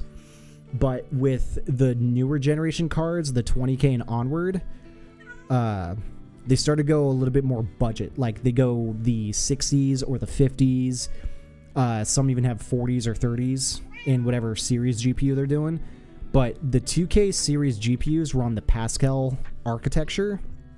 And they had the 2060, I think? I don't know. 2060, 2070, 2080. Those were the big time cards that you needed to buy. But they also bought in, they also came in with the 1600 series GPUs, which were cheaper and therefore also weaker. But the generation before was still stronger than those budget cards. So essentially, yes. A 1070 is better. Probably even a 1060 is on the same level, if not better, than the 1600 series GPUs. I'm looking all at myself. Elden Ring should blow my PC app according to the minimum requirements, but it runs on 60, so I can maybe run Ghost of Tsushima with random hacking. With my computer, I don't think I recall seeing any issue running Elden Ring on mine. I did not stream Elden Ring, and I think I will stream it when the new game comes out. But I'm trying to remember. I don't think I had an issue running the game. The only game I remember having an issue running, like at least a semi-older one, was Death Stranding. That one chugged my computer hard. And I tried to stream it, but it was not happening. That is definitely... So when we get a new computer, because what I want to do for whatever next computer that I'm doing, I'm going generations ahead. Like, I'm talking probably... I don't know if I'm going Ryzen, if I'm going AMD or Intel for the CPU. I might stay Intel, I might go Ryzen, all depends.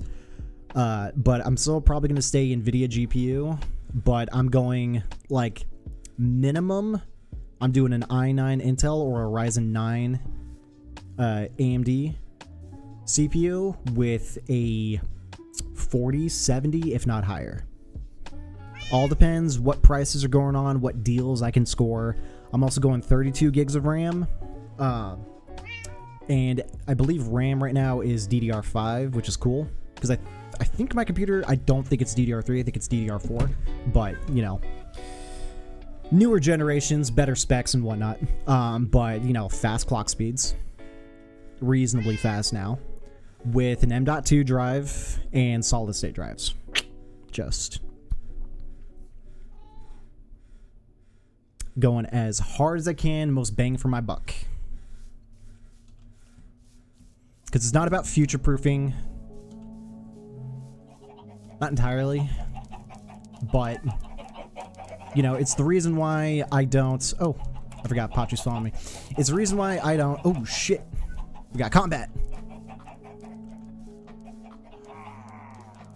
Pachi. Gotta get the cat out of here.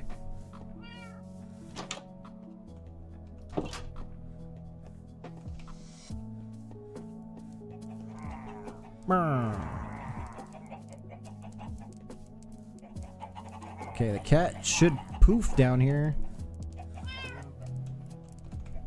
Okay, let's go even deeper.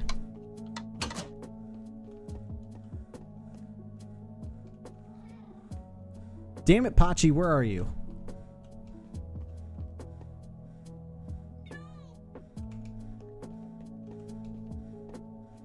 Okay, get off, bro. Cat, get off of the saw blade. Thank you. Goodness. It's not where I need you to spawn in. Alright, let's go, you little bitches. I was gonna say, I'll start this fight.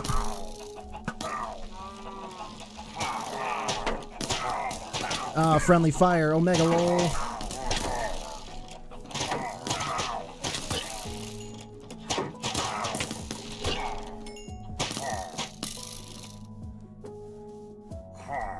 Oh, headshot.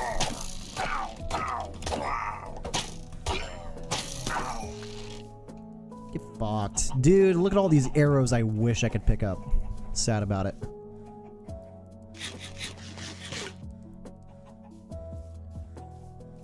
Alright. Friend recently got 64 gigs of RAM. Oops. Nah, it's funny. At this point, if you can afford to drop, you know, 100, 150 bucks on RAM, I'd go hard. It's like, why not? Go 32, go 64 gigs of RAM at a decent clock speed, especially the generation nowadays, just so you never have to worry about RAM. Just so you're able to do anything with it. It's like, why not?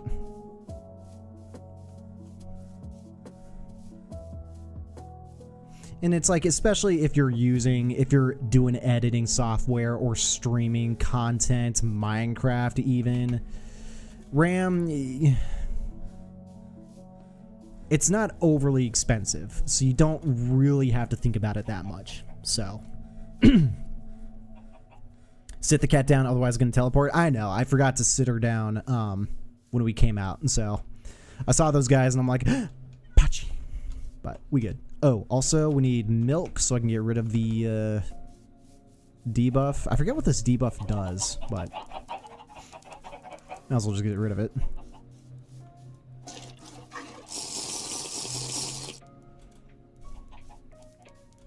But Lamau. She has a 3070, I believe. You're good. Like, honestly. And also, I want to go 4K series because I want to be able to play any game that I want at good quality and be able to stream it, and also be able to stream it to multiple places at the same time. Like, I want to maintain what we're doing right here. Game, good quality. Stream, good quality, good frame rate.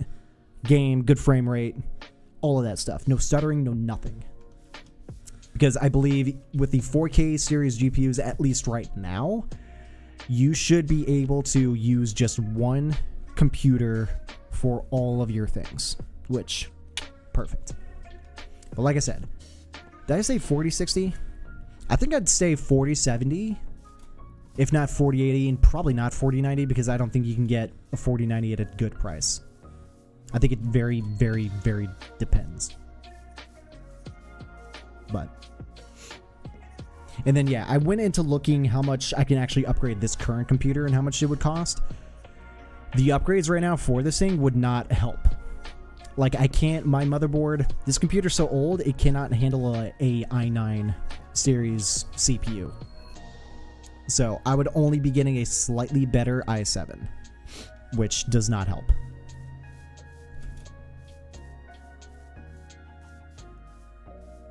And then as far as the GPU is concerned, it's like, do I want to spend a lot of money for that to upgrade that, which I could. I could probably... Crap, what did I look at? Because one, I don't recall if this has an M.2 slot in my motherboard. It might be that old. But, yeah, I don't know what GPU is going to be compatible with it. Because I know some of these GPUs are getting a little bit beefier. Some are requiring even more power consumption. So you're going to have to put, like, another power cord into it, because I think this one might have one. If it doesn't, you know, I think I've got cords for my power supply, so I think even if I do put one in that requires a little bit more power, I think I'll be okay. But still, how much longer does this computer have? And like I said, I think I can't remember if I got the parts in 2017, built it 2018. I think it was that. So it's been a minute. And I did not buy a brand new top of the line computer at the time either. So it's not like I've got a computer that is a time capsule for computers in 2018 as, you know, like the best computering around. It's like, no.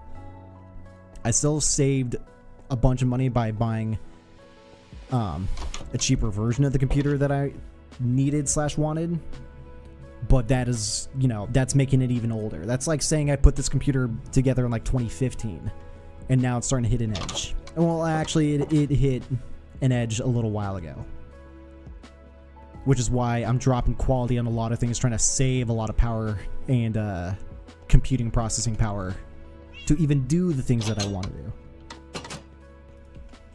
So, but you know, a lot of the sites are offering computers, I think, at good quality at a good price. You know, and it's not as if I'm not working. Technically it is part-time. Like I said earlier, the wife and I together, we work 70 hours a week, Monday through Friday. And I would say on average, how much money are we both making per hour on average?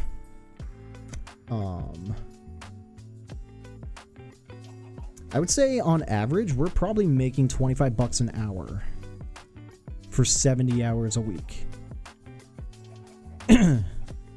So you could take that math, but you'd also have to subtract taxes and whatnot, which are aplenty.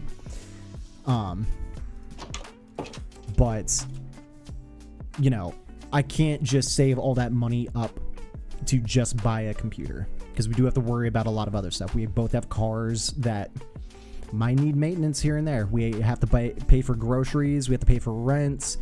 Groceries go up in price. Gas. It's like, don't have a lot of money. Because we do live in California, unfortunately. If we were making the same amount of money we're making now and we lived in a much cheaper state, bro, like, I'd have that better computer months ago. 100%. But just not, it's not reality. But no, like I said, we can make some money here and there on YouTube. All that money going towards better equipment, better computer. Probably better, yeah, I would say out of all the things, better computer first. Because I do want a better camera situation.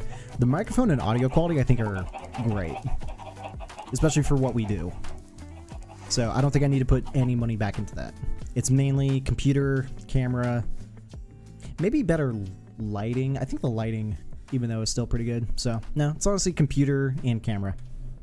Those are like the two major quality updates I'd want to do. I get $2 an hour, 9 hours every day. What? That's not legal. I was gonna say, not in the United States.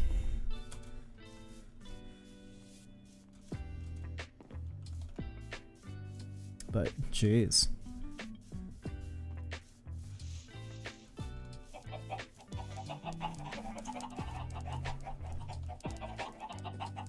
Horse.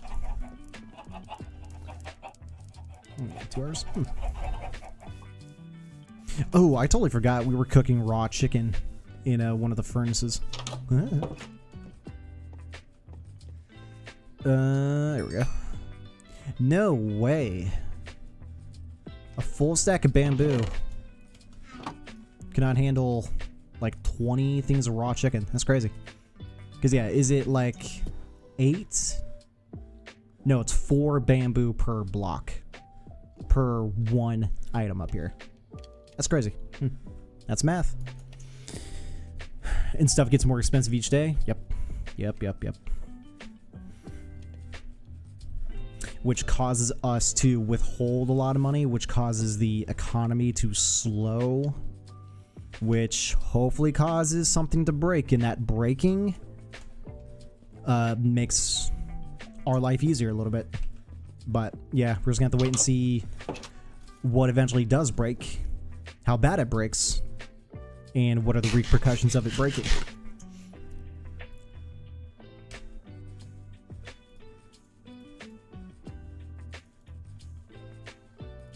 Ooh, scored another crossbow from those dudes. Multi-shot, quick charge 1, unbreaking 3. Unbreaking 2, piercing 2. Unbreaking 2, quick charge 1. And that's the bow that I made.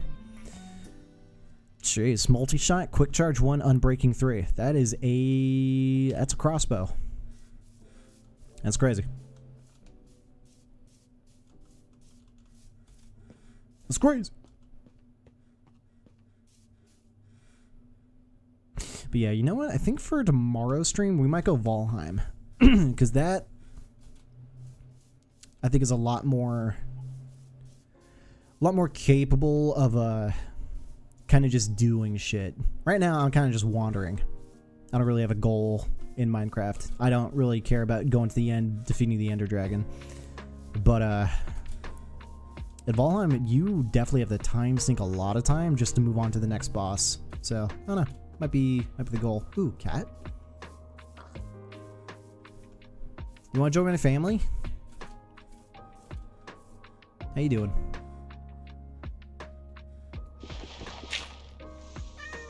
Meow. Kitty. I'll let it wander. Yo, what up, Dev? How you doing, dude? How was your weekend?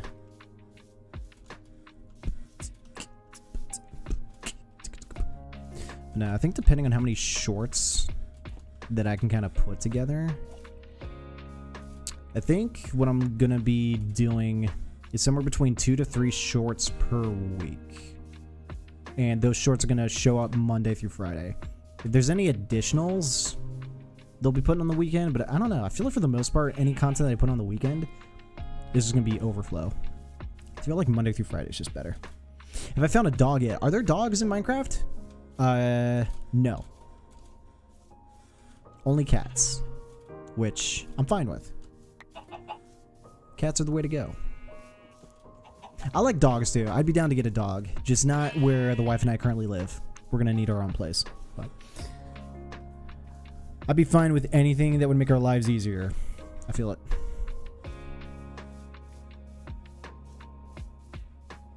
Wolves, my bad. There's wolves. I've not seen those yet. I feel like we got a pretty wide swath of animals on this little starting area in the game, but maybe not all.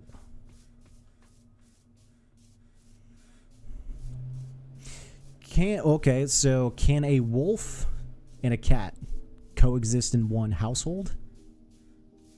Do the pets go at each other at all, like in real life?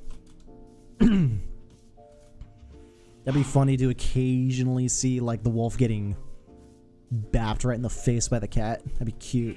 That'd be adorable. Good to see that cow is still out there kind of doing his own cow thing.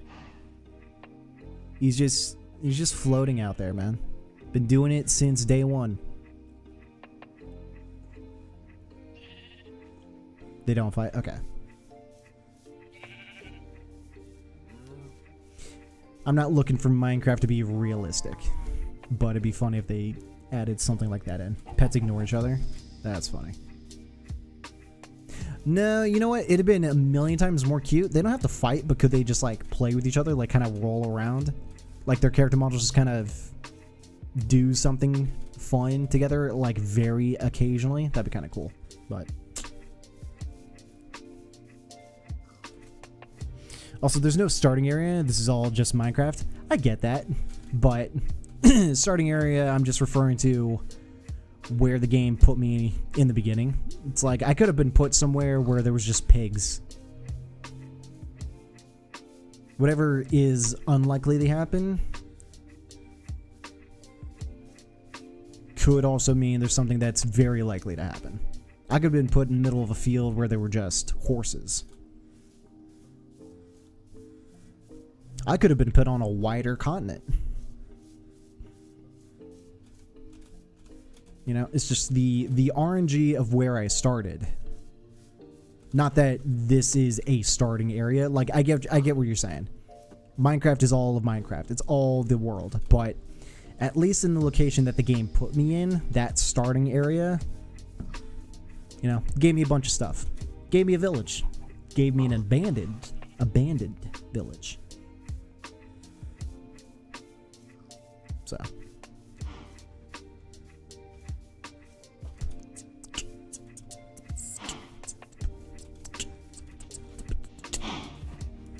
Oh, yep.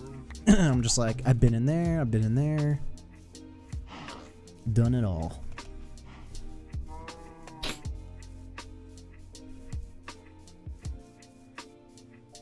Right, the game will spawn in near 0.0. Right. There's always a origin, because that's mathematics. Where am I, by the way? I'm at 86th. Negative 354. Where would be origin? Alright, so X is all the way over here. And then if we were to go this way... Oh no, yeah, it does spawn me in at origin. Because I spawned in pretty much at the edge of the island towards over there. Oops.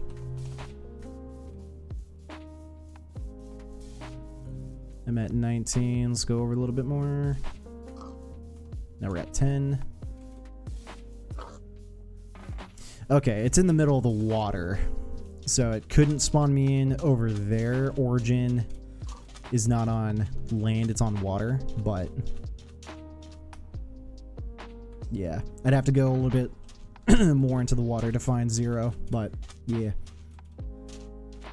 And the chords are always pseudo random number, right? But I wonder if origin was at 0 if we were to spawn in right there. Close enough. Close-ish.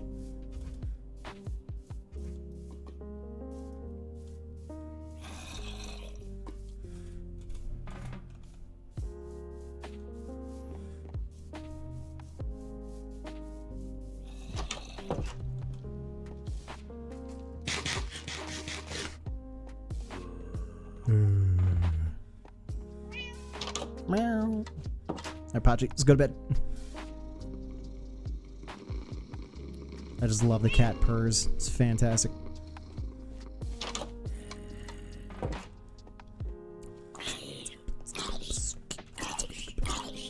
Alright. Spawns always random, even loading the same seed in another instance. Oh, gotcha. Same seed, but okay. Well, that's good. But somewhere at least close to 0, right? We're not going to spawn like -1,000 one direction, -1,000, 10,000 in another. There's a decent area that is considered, you know. And yeah, like you said. But all right, I'll be right back. I'm gonna go grab a drink real quick, and yeah, keep chilling.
Oh boy. So the wife is out in the kitchen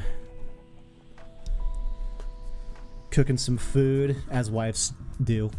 At least mine, because she's awesome. She's watching the Nickelodeon documentary, and for those of you that don't know, Nickelodeon was a huge part of millennials' childhood. That was where a lot of our TV shows, cartoons, live action TV shows even, it's where a lot of our content came from when we were watching TV. Nickelodeon was absolutely huge. And there's a documentary, I believe she said, I think it's on HBO. She's watching it right now, and bro, the shit that they're going through, sus. Like, I need to watch it, because it's bad. But yikers. About 250 is the max offset. Got it. Okay, so like a 250 by 250 box is the spawn location. Play Xenoblade 3. I haven't played any of the previous ones. And I did have Xenoblade 2 wishlisted, but I never and it's been on discount for, you know, plenty of times, but I just never, I don't know. I never decided to pick it up because I've never seen anything about it. I just knew that it was a good series. But yeah, never picked it up, never played it. I think I've seen a few clips here and there, but yeah, just never played. Not opposed to it, for sure. Ah.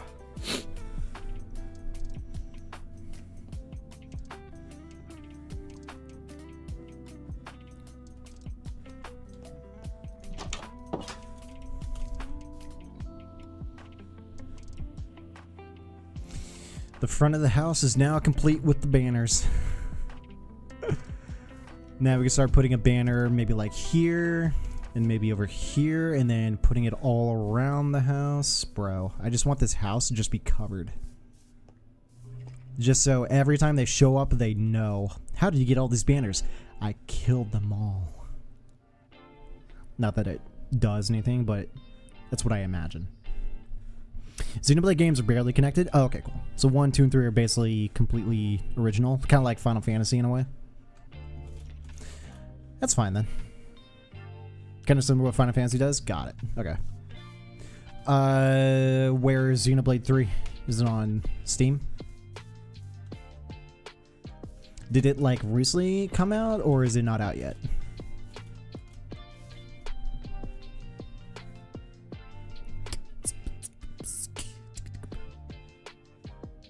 Minecraft's too lazy to make that work. Oh, yeah, I see what you're saying, Dev. Yep. Not wrong. I don't think Minecraft has anything to worry about where they need to, like, buckle down and get some stuff pushed out. It's like, we'll get around to updating the game with something new when we get around to it. I feel like the Minecraft development sector of Microsoft is very much like, it's got to be the most laid back, chill sector in gaming. Like, there's got to be like zero rush. It's like, oh yeah, we're working on some stuff. Yeah, we're working on some stuff. Yeah, some stuff. Yeah, we're working on it. Yeah. Yeah, we're scheduled to drop a new patch 6 months. Yeah, we're chilling. Yeah, we're hanging out there. Crunch? What's crunch? What happens if you miss your window? We'll probably drop it in another month or two. It'll come out when it's ready. Aren't you worried about other games competing against Minecraft? Nah, it's Minecraft, man. Hundreds of millions of accounts. Hundreds of millions. And we've got the modding community that's doing stuff that gets people interested. We've got people making servers and shit. Man, Minecraft's chill.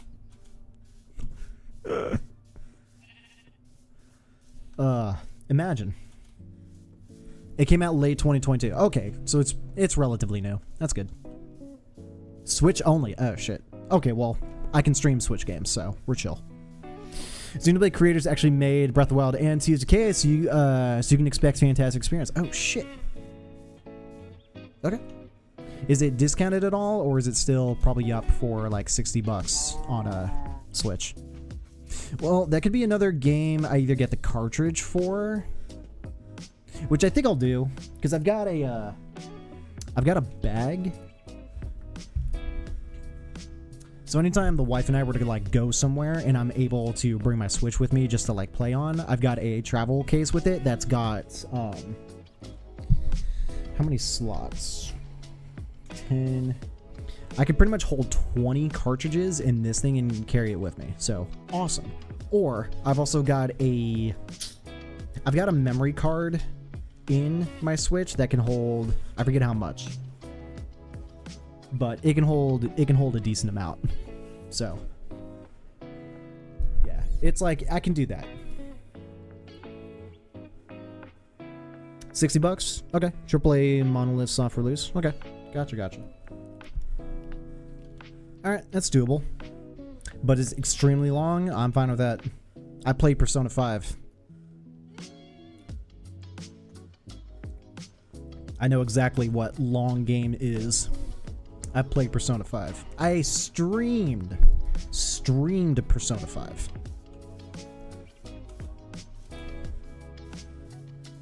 I think it has like 30 hours of cutscenes alone. Nice.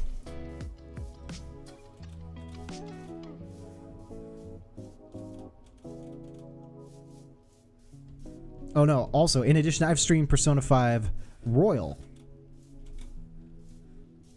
Uh-huh. Been there. I want to play Persona 3 Reload. Same, I need to get around to doing it. I also need to get around to finishing my Persona 4 playthrough. I stopped in like the middle of the game and just never went to finish it. Catalyst will always to this day give me shit, which he should, because I'm going to forget about it. But yeah, I need to finish Persona 4. I might even just like start over Persona 4 and just get back to where I was and then keep it going. Because I forget what I was doing at the time where I stopped playing it, but I just like cold stopped in the middle of a playthrough. Something else came out probably, and I just jumped to it. But if we were to do it, that was back when I was still rotating between games, like over the course of a week. I'd play one game on Monday, another game on Tuesday, another game on Wednesday, and then back to that Monday game on Thursday, then do that Tuesday game on Friday. It was just so I was able to squeeze in like every type of viewer that was down to watch one particular game, which turns out to be like a stupid way to do it. I like the way I'm doing it now, where once we start a game, we stick to that game until we finish the game. That way everyone understands where we are for the consistency of the channel and for the stream. For the stream especially. So that when I'm on the next day, people aren't just like blindsided. Oh, dude, I thought you were going to play this game. It's like, no. I'm going to play that game tomorrow. But today I want to play this different... No. Once we start something, we need to start it and then also finish it. So. When I get back to doing Persona 4, we've been doing it from beginning to end. And then, yes, eventually we'll move on to Persona 3. Because after doing Persona 5, I was like, damn, it's actually a really good series. Granted, Persona 5 is light years ahead of Persona 4 in terms of release time, but still. Still a pretty damn good game. I really liked Persona 5. Persona 5 was really, really dope. So my brother's huge into the Persona series, especially by Atlas. He's played Shin Megami Tensei, I think the older ones, including the newer one, which I believe they're on their 5th one. And yeah, he's a huge fan of it. Pier 3 does have actual fire soundtrack. All the music in the games are pretty damn good, especially 5. Like, their music is chill as fuck. Like, I would totally put on Persona 5 music if I wasn't going to get copyright struck. Because their intro song is flags YouTube for copyright. Not that it's going to do anything, because we all know where the copyright came from. It came from a video game soundtrack. It's just super published, I guess, where it's an issue. Because there's some music that is made for video games that is copywritten music, but it doesn't get flagged on YouTube because they know people are streaming and making content of their video game. But at the same time, my friend Jordan, who used to be a voice actor, then a software developer, streams in the same way. One game. Got it. Yep. It's honestly the better one. Not what I was doing before. Yeah, no. It makes sense. Because the issue I've figured out when it comes to consistent viewership on streaming, especially YouTube, is you need to be wary of confusing your audience. So if you do one thing or you edit your videos in one way, but then you start uploading content that does not match any of your previous content, your viewers are gonna be like, what the fuck is this, dude? I'm not watching this. This isn't what I signed up for. The hell? And then you're more likely to have less viewership, and you're more likely to even lose subscribers that way. So it's like, you need to really, or I need to really do one particular thing in one particular way. That way you guys understand what's going on every single day. And I need to have it as such. If I start getting weird, then I'm going to start off-putting a lot of people. So 3 music doesn't get flagged. It might be old enough. Or less, I don't know. Just less than, anyway. But no, guaranteed every time I, because this was before I started doing YouTube streaming primarily, I would take the VODs from Twitch and then put them on my YouTube channel. So the first time I did Persona 5 was Twitch streaming, I think. Yeah.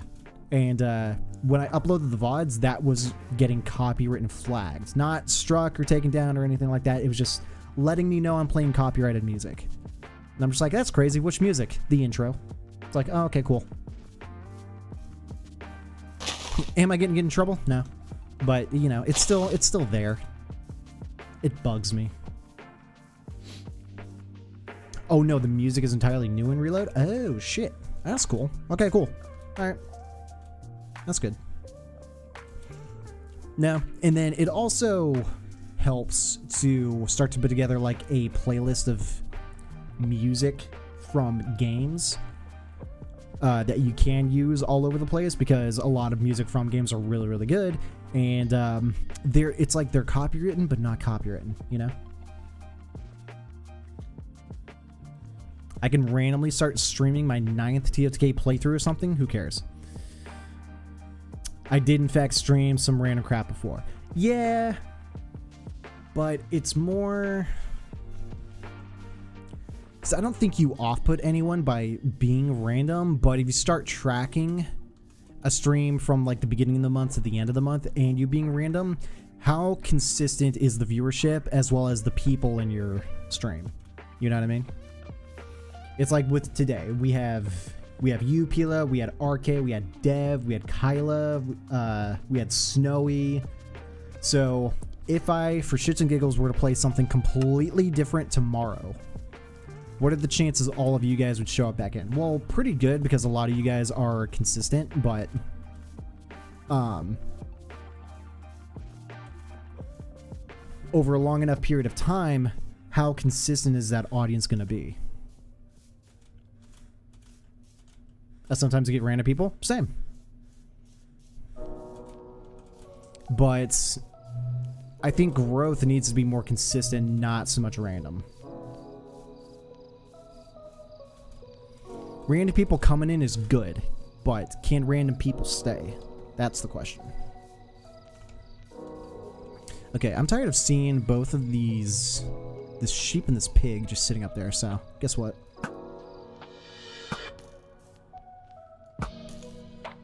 Cool. Everything's right in the world.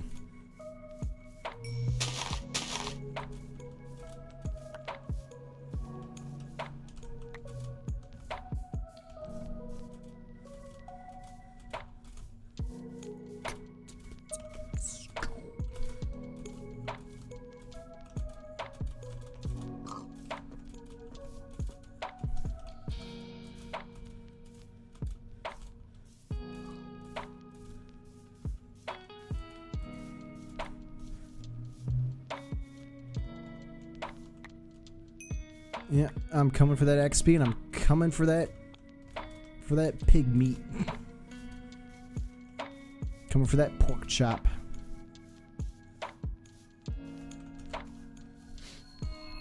I technically were a random person. You were. You 100% were.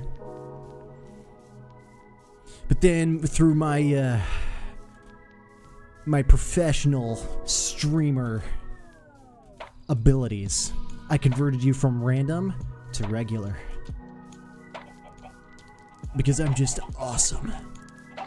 I ooze professional streamer. Ooze.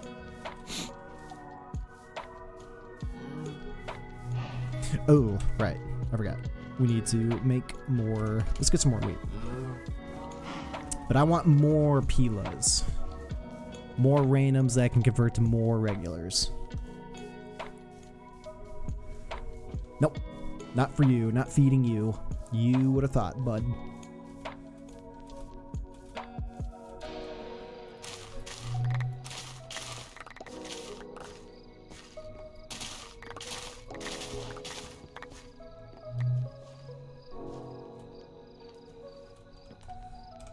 I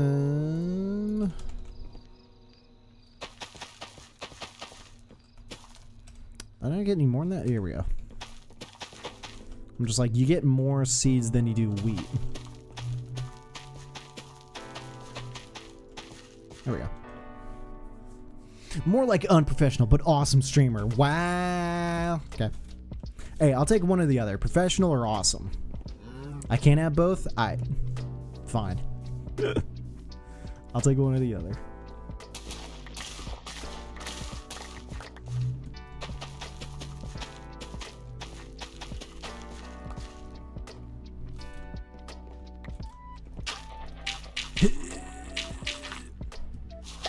But now that's probably one huge thing that I think I can. I don't think it's terribly difficult to market. It's just, I don't know. It's also at the same time very difficult to market. But one thing I do want to stress to pretty much everyone, it's not the same. Bugs me. It's too different. But one thing I do want to stress to a lot of people when it comes to just my channel in particular, as opposed to other people's channels, is that I do consistently I am consistently involved in the gaming culture, I guess.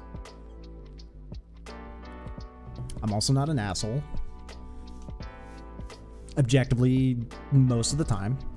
Hey, you know, you get tilted sometimes, you get tilted. But I am, I would say, a more reliable, chill guy. Now, do some people need some like crazy out of nowhere fucking just people? Sure, why not? You know, sometimes you need a little excitement. I feel it. That's not me. I don't do that.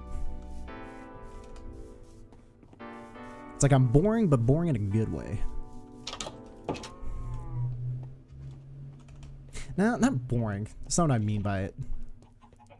Boring as in, you know, it's like you've got those friends that like to go out and party every weekend and just get drunk and, you know, do the crazy stupid shit. And anyone who doesn't do that is considered boring. Like, it's that split of a dichotomy, you know? And it's like, fine.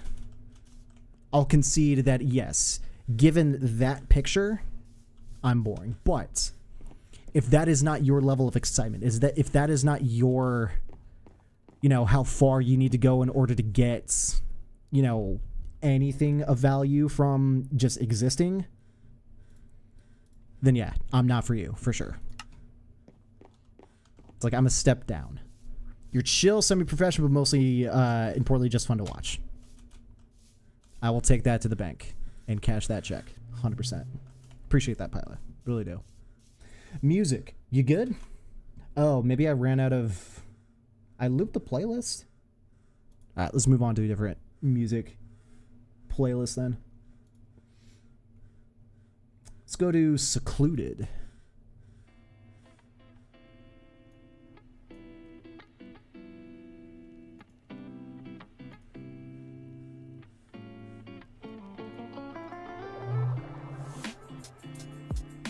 A little bit quieter. There we go.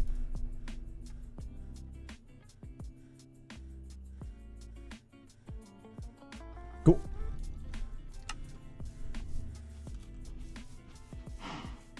Because now, I would say I'm kind of like, I don't know. Who do I market towards? So one of my early inspirations for streaming was Summit. Because he's not super all over the place, not like some other streamers. He's, for the most part, pretty chill. He's just really good at what he does, you know? Guy that played Counter-Strike for fucking ever. He's competed professionally. He's won tournaments. He's really good at what he does. He's a good shooter. He's a good FPS shooter. But he's also a super chill dude. Like, skater genre sort of chill. Smokes weed level of chill. I don't smoke weed, but he does. But just a chill dude. And that's kind of, like I said, one of my first inspirations for how to kind of, I guess, act on stream. Just chill. Nothing crazy, but nothing boring. Just kind of, you know, just riding that line.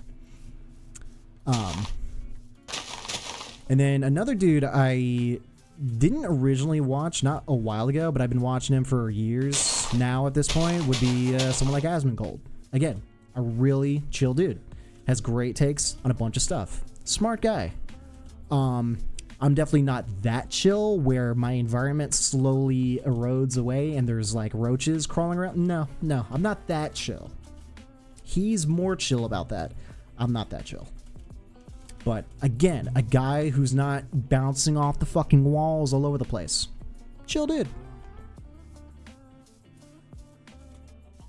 You know, another great content creator to kind of not idolize, because definitely don't idolize anyone, but you know, get some inspiration from, for sure.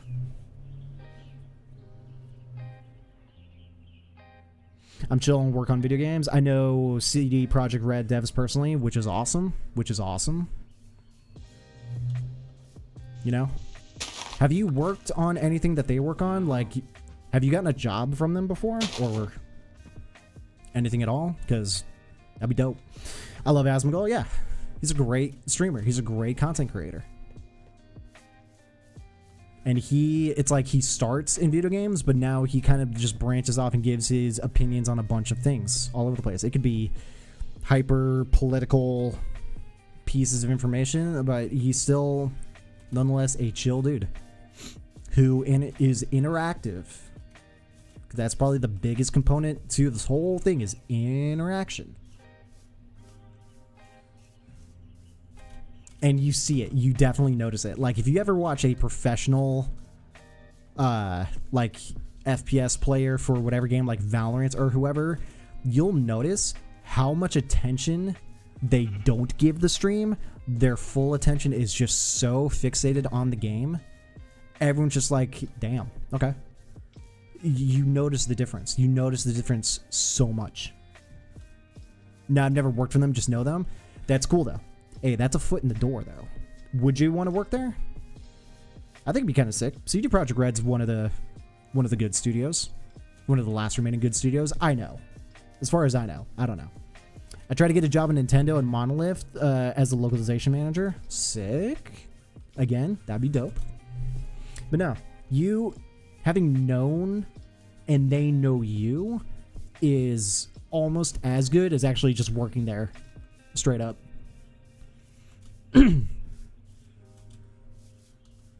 Because as soon as they, you know, fly a position that they need filled and your name pops up in the resume, they're just like, I bet we know this dude. We know him. He's chill. Probably add him in. Why not? So no, that'd be kind of sick if you're looking for something like that. I have no idea, right? I visited CD Projekt Red HQ not too long ago, right? Which is awesome. It's huge. It's huge.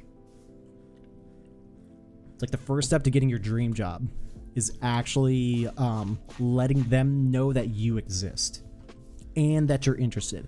You don't want to bite their head off and be like, so when am I getting in here? Is that going to be my desk over there? Yo, what's up? It's like, nah, you don't want to go that hard. Don't want to go that hard. You want to get to know them, especially like private sector jobs. And then you just work on your craft, you work on what you're doing, and then when the opportunity arises, it's like, damn, I might get that job. But yeah, again, all depends what you want to do. But that's kind of sick.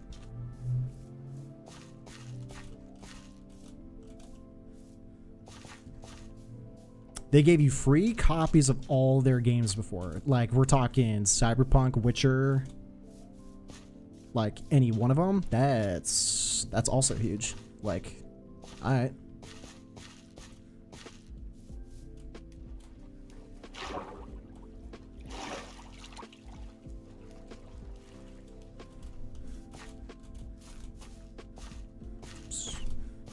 Like how some of this bamboo looks inaccessible and others are good.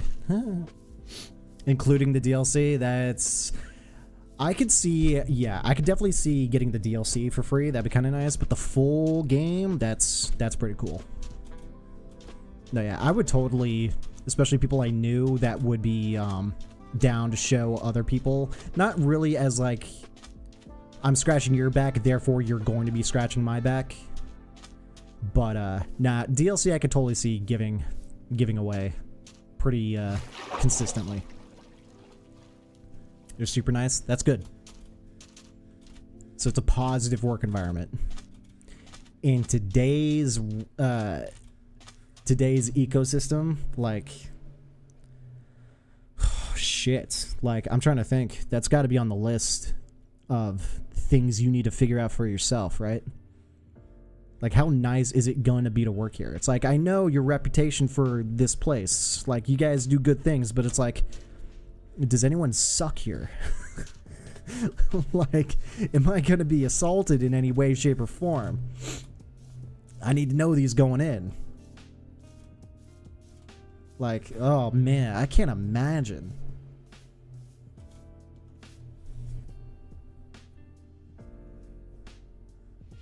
Wait, they give DLC away, but they charge for proper expansions.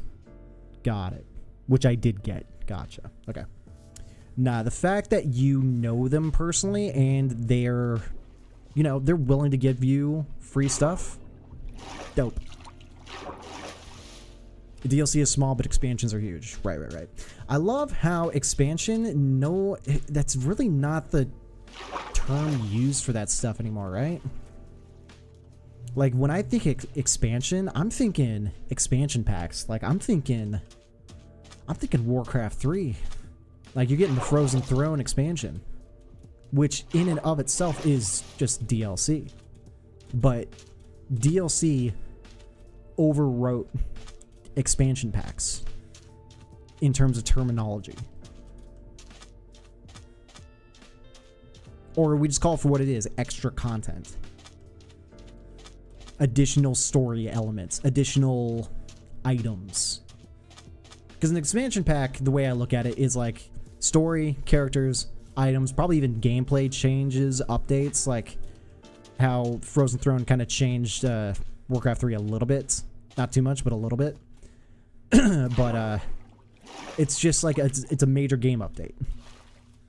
But I don't know, it's like the thought process behind it kind of just changed a bit. Yeah, an expansion's meant to be big. Right. Like, it's a huge update. But a lot of games do. So, do games not do huge updates like they used to? DLC and expansions are interchangeable nowadays? Right.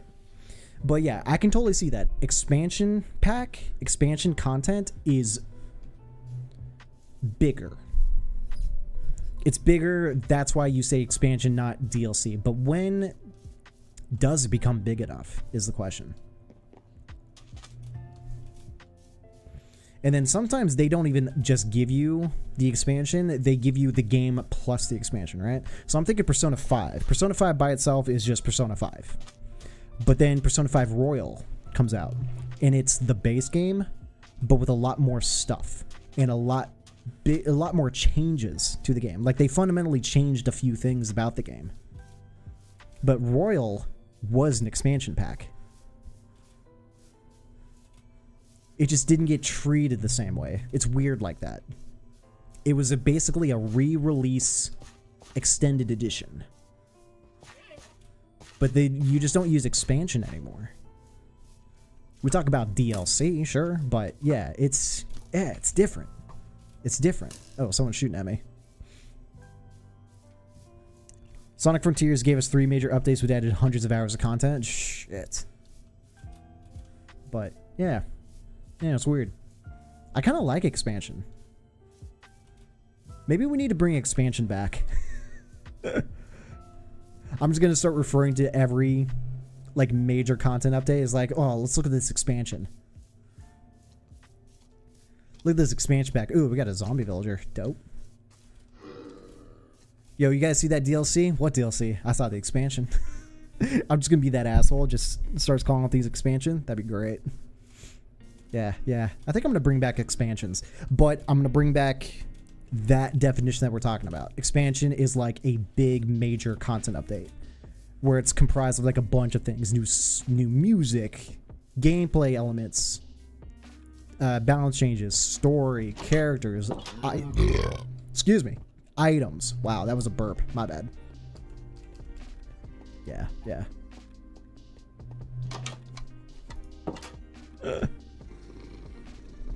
Every expansion is DLC, but not every DLC is expansion. True. Yep, yep, yep. I feel it. I definitely feel that. Dude, I feel so bad. That burp was like directly in the microphone, but I couldn't suppress it. I'm drinking Mountain Dew.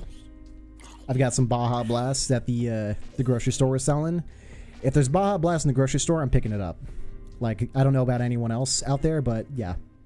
If there's Baja Blast, I'm picking that shit up. So I've got that carbonation kind of settling in my stomach a little bit, and then it's just like, yeah, we gotta come out. That was a gnarly burp. That's my bad. I don't know if I triggered anyone with that, but you know. It is what it is. What it is! Yeah, you've got gold armor on, dude. Oh! No! You ruined my path, you fuck! Alright.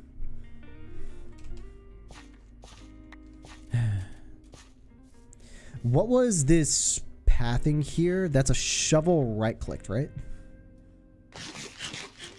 Oh, gotta fix this. Sad about it. I want Baja Blast. We never get it here? Oh, really? Wow. Yeah, well, for the longest time, Baja Blast was only...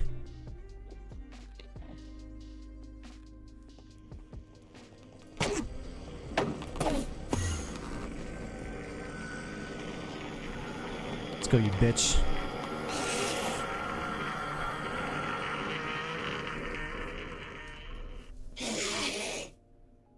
Teleport down here, you won't.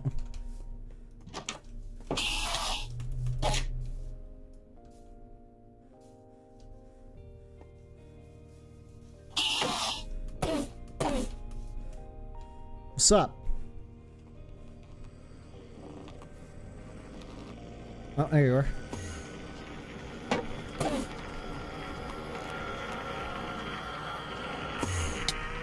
Bitch. Yeah. Give me that dirt.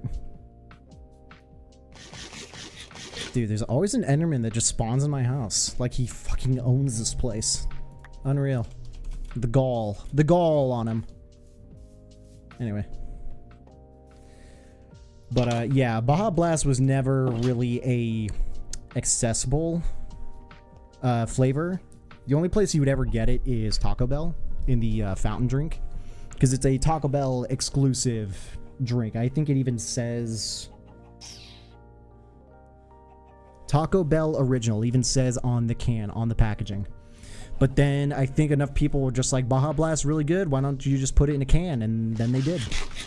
But they don't have it, it's not in the stores consistently.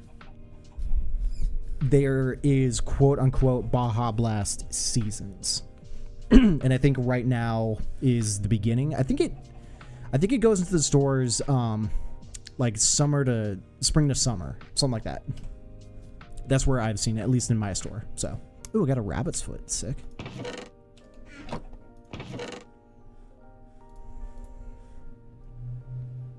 I do have dirt. Yeah, we do have dirt. Okay. But I need a shovel.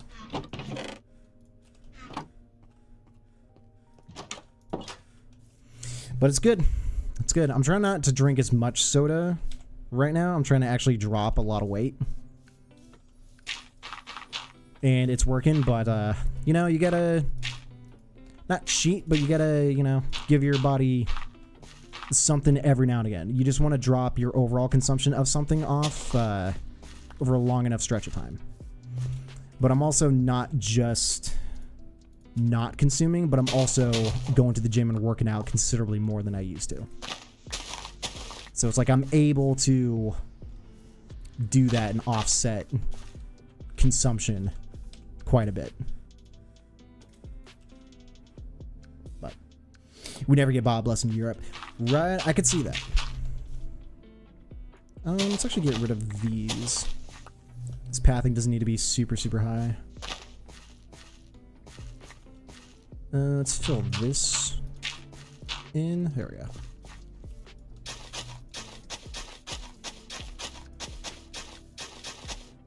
Perfect.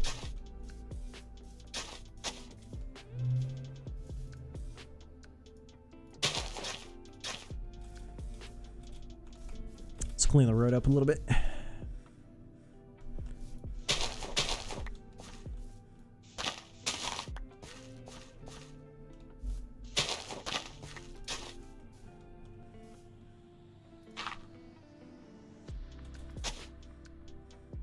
Sure.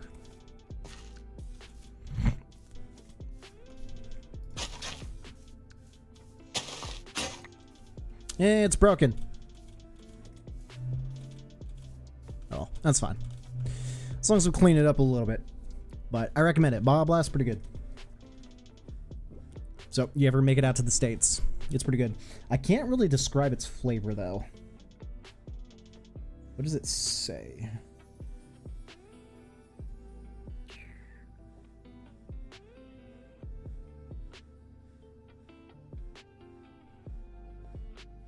Yeah, not really. Yeah. Not really a specific flavor. I don't know. I mean,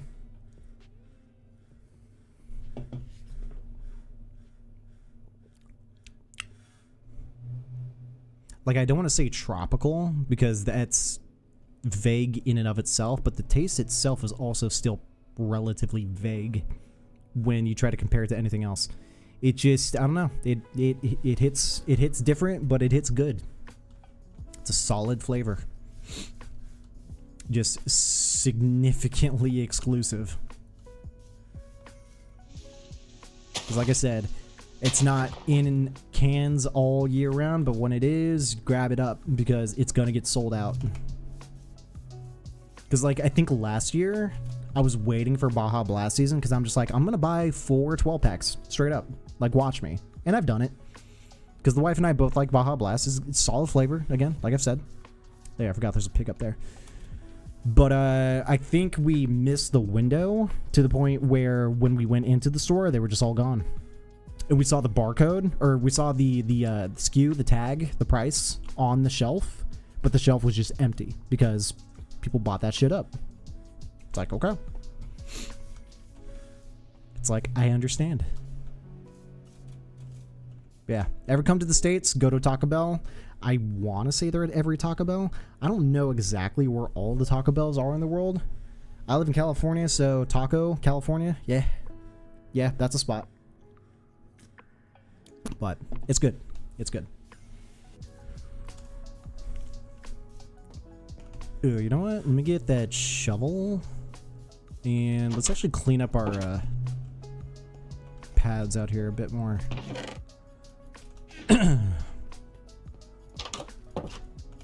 Because I saw this one over here.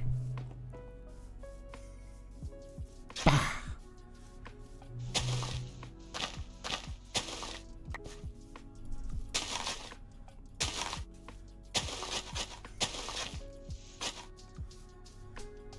Those need wood. It looks like just oak. And then this kind of just went nowhere, so I'll just leave that alone for now because it's not going anywhere. Okay. And you also don't go anywhere, but I can make you go somewhere, particularly to the watermelon patch. Boom. Put a dirt right there. That's actually 4 wide. Cool.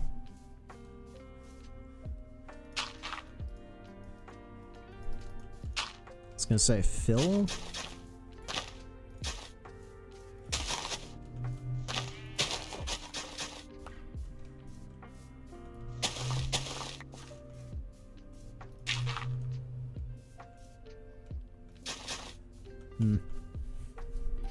There were a few Taco Bell restaurants, but they all failed. It was back in the 90s. Really?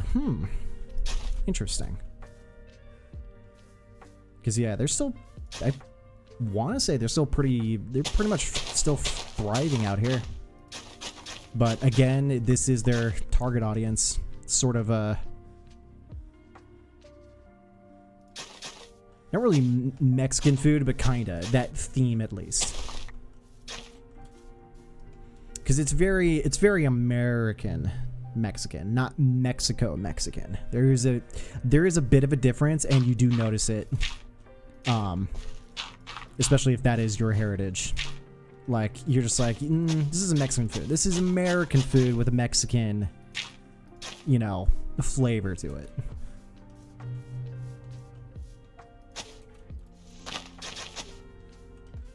And not explicitly Mexico. Because there's a lot of different, very similar cultures, but still. It's not always a one-to-one sort of situation. Just mainly Mexico because that is the country that's directly south of the border.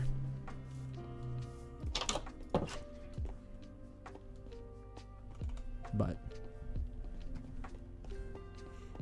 I don't think too many people are up in arms on the specifics of that.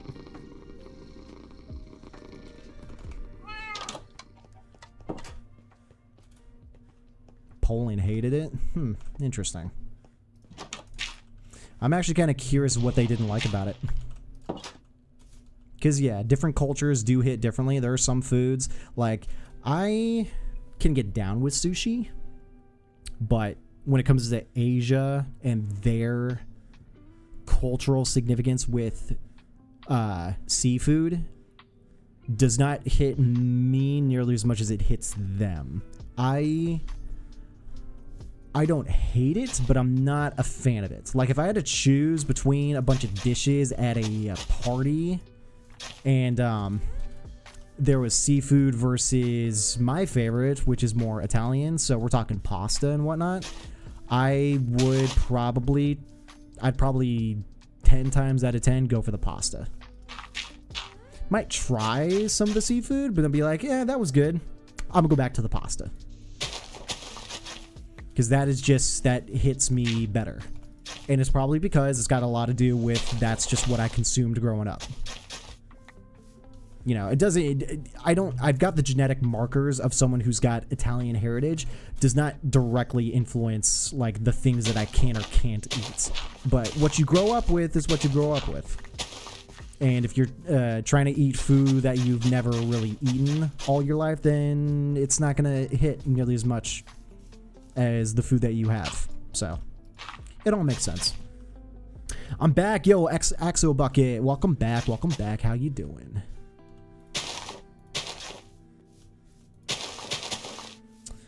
Let's clean all this up. Let's put a spot right there. Don't like, this is fine.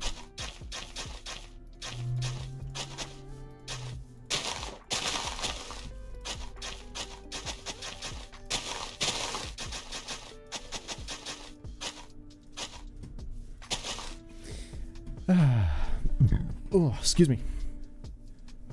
I finally figured out how to alert streamers I'm here. How so?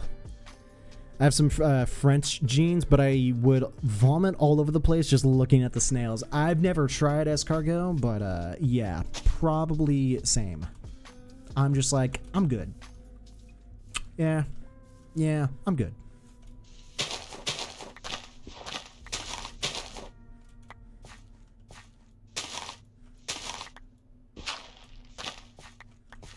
Ooh, that stone, this piece of stone is here, which is bothersome. Boosh. A wild axos appear. There you go.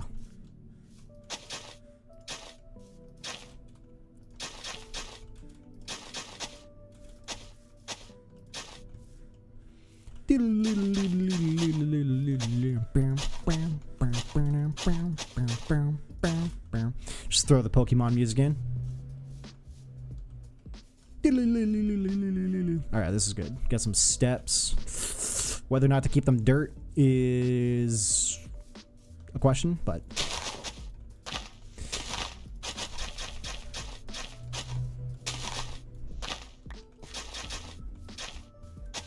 the Pokemon music, yo. At least I played it good enough for you to be like, oh, okay. Some fun. bitch, dude. Really, making a path drains a shovel's health that much. That was a full HP iron shovel, bro. Goodness. All right, we're good on that then, I guess. Sunova Beach. Is that like a Pokemon location? I actually don't know. For me, Pokemon began and ended with the Kanto region. It's like Johto, sure, but Kanto, the OG. I don't know. Bulbasaur, Pikachu, Squirtle, my boys. Son of a bitch, got it. Got it. Son of a bitch. Son of a bitch. Son of a bitch. Got it. So, making pass also takes durability. I know, but I thought it would take less. Like, significantly less. Like, you would think using a tool for a block equals X durability used, but bro, just doing this takes like 5. I don't know, probably 1, and I just did a lot, but still, I feel like making a path should be like 4, the equivalent of like 4 make paths actions should equate to 1 destroy block action. You feel me? Mathematically, every single block 1 durability, path 1 durability. Path should be 0.25.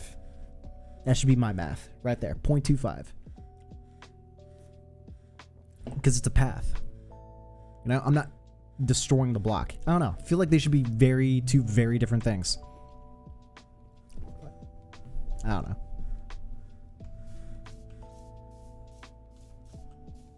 Ooh, let's put, since this is here, there we go. We got like a street light. Let's put some here as well. Why not?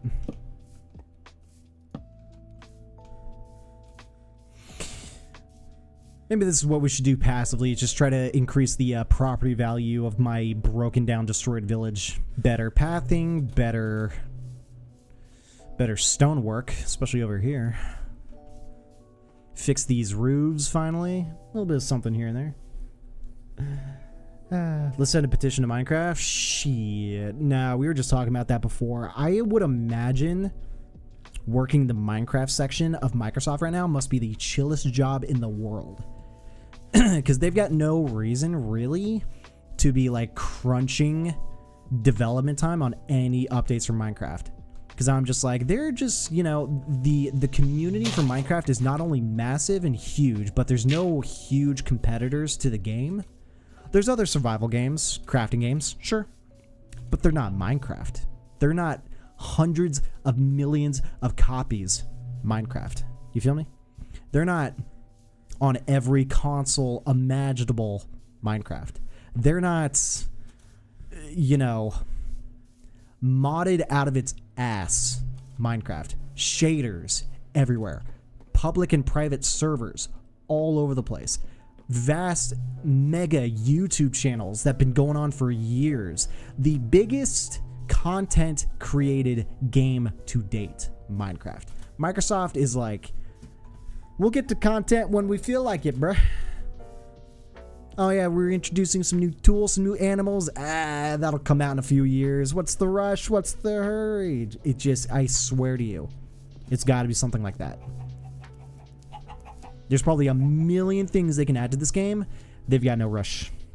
They've got no rush to do any of that. So YouTube chatters can't see them. Tell them to say hi. They are appreciated for sure. Well, you pop up on stream, right? I think stream, they're on both. I need a way to connect the two.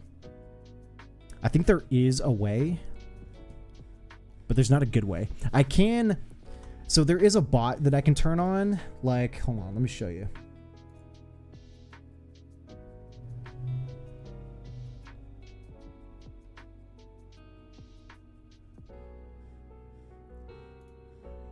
There we go. So we have something called relay mode, and now it's enabled. So in both chats, anytime someone's typed something in the YouTube chat, it will then type into the Twitch chat. Anything typed in the Twitch chat will also type into the YouTube chat. Both chats are, or they should be. No, I've had chat off this entire time. I'm pissed. Okay, now chat is on the stream. I forgot. I turn it off when I do some recordings because I don't want a random chat to just pop up, so my bad. But there, now the chat's up there. So now there's two ways you guys can see both chats. The restream bot should display in both now, and also it's on stream. It should have been on stream. So my bad.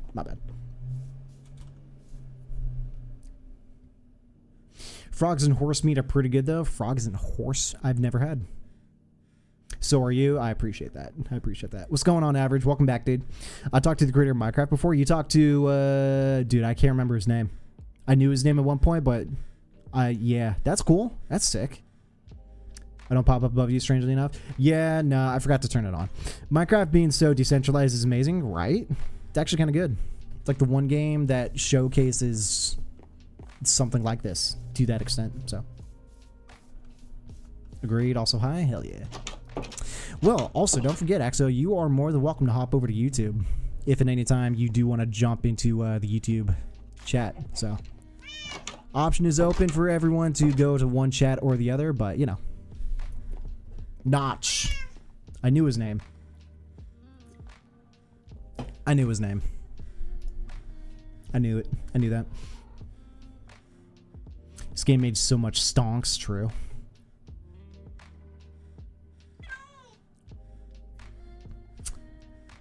I will, just my real name? Oh, gotcha. Notch, right. Never was a fan of this game. Wow, Average. How dare you, dude? How dare you? This is arguably one of the most successful games to have ever existed. Arguably. Tetris. If we're introducing franchises, Mario. Minecraft. It is the most successful game. Yeah. Especially it being a one-off. Like, again, we ignore franchises like Mario and Zelda that have been in existence for forever. Like, bruh. Minecraft. Minecraft quite literally might be the GOAT of games. The Michael Jordan of video games. I mean, I'm just spitting facts here. Like, the GOAT. Hi, Pachi. So Pachi's actually the name of my real IRL cat. They don't look the same, but that was the first cat I came across to make a pet. So, of course, named her after Pachi. And I'm assuming it's a her. I'm putting that out there. Do what I want. It's my Minecraft world. You shut up.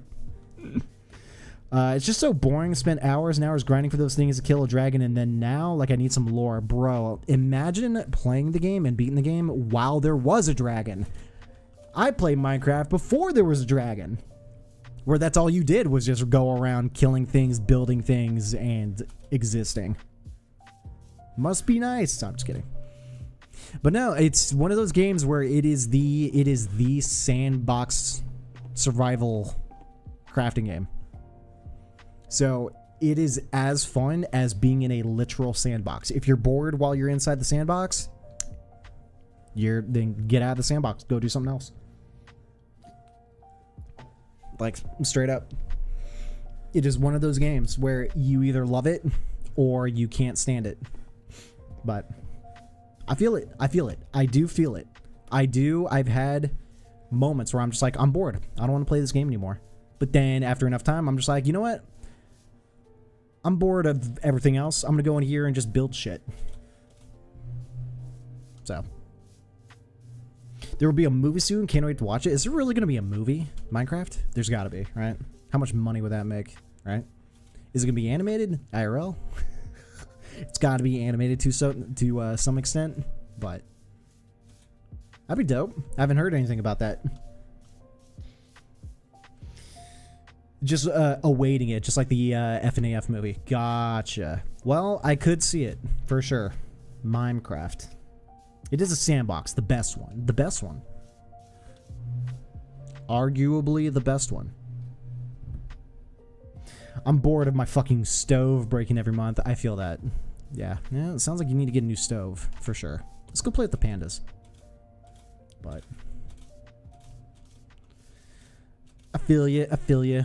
Well, alternatively, dude, if your stove is piece of shit, so you could buy like a cheaper, smaller device that can cook. Like one thing I kind of want to do is there's a Ninja's the brand, not to be confused with Ninja the streamer, but there's a Ninja. I've got a blender, but it's a Ninja small like grill where you can grill meat on.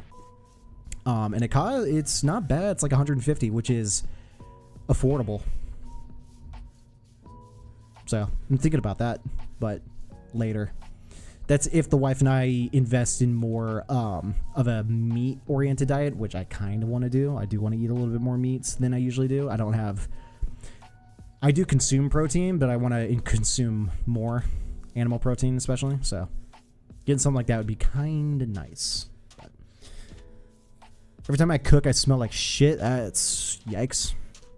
You know, when I used to play with my friends, it was cool. We never beat the Ender Dragon, and it was fun until one day I had no PC anymore. I enjoyed playing it, and the memories won't be forgotten. From a hole in the ground to an epic house. Wow, that's a Steam review right there. Copy pasta that in. Boom. Granted, I don't think Minecraft's on Steam, but still, nonetheless. But all right, honestly, same.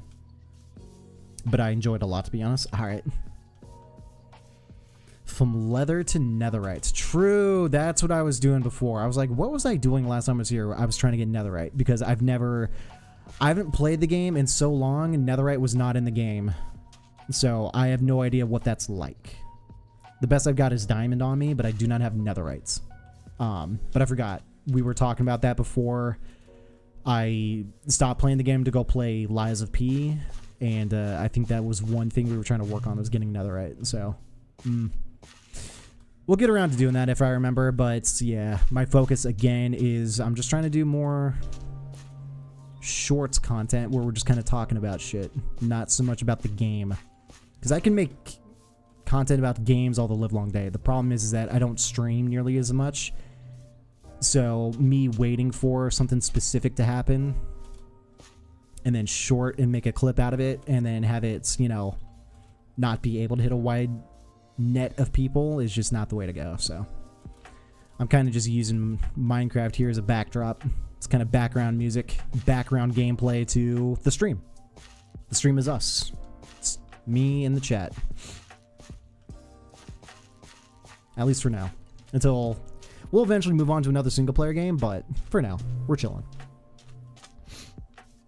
From walking to flying. Can you fly in the game? How do you fly in the game? Panda! Can you build like a glider? That'd be dope. I try to eat to 120 to 150 grams of protein every day. Holy Jesus. That's a lot of protein. I've been told, well, yes, for you, average, you do need to eat more protein because you're bulking up hard. You got that muscle going. So yeah, you need like 1 gram of protein per pound of body weight. Something like that. I think if you're trying to grow, like bodybuilder grow, you need like 2 grams of protein per pound of body weight, something like that. I'm trying to maintain, if not grow, so I'm about the same. If I can get 1 pound per body weight, if not a little bit less than that, then I'll probably do that. But I still need to up the amount of protein that I consume for sure. Lies of P, not PEA, but Electra. I assume you've never had an Electra? No? What is that? But it's okay. Yeah, I don't know what that is. But I accidentally burned my potatoes a lot. I tried to peel the burned, but there was no good left. Oh, yeah, no. Yeah, gotta be careful with the potatoes.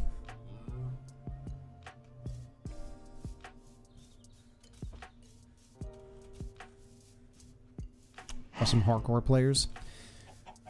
What is Electra? Electra? Elytra? Elytra? No idea. Ooh, what's going on down here? Oh. Nothing. Nothing's going on down here.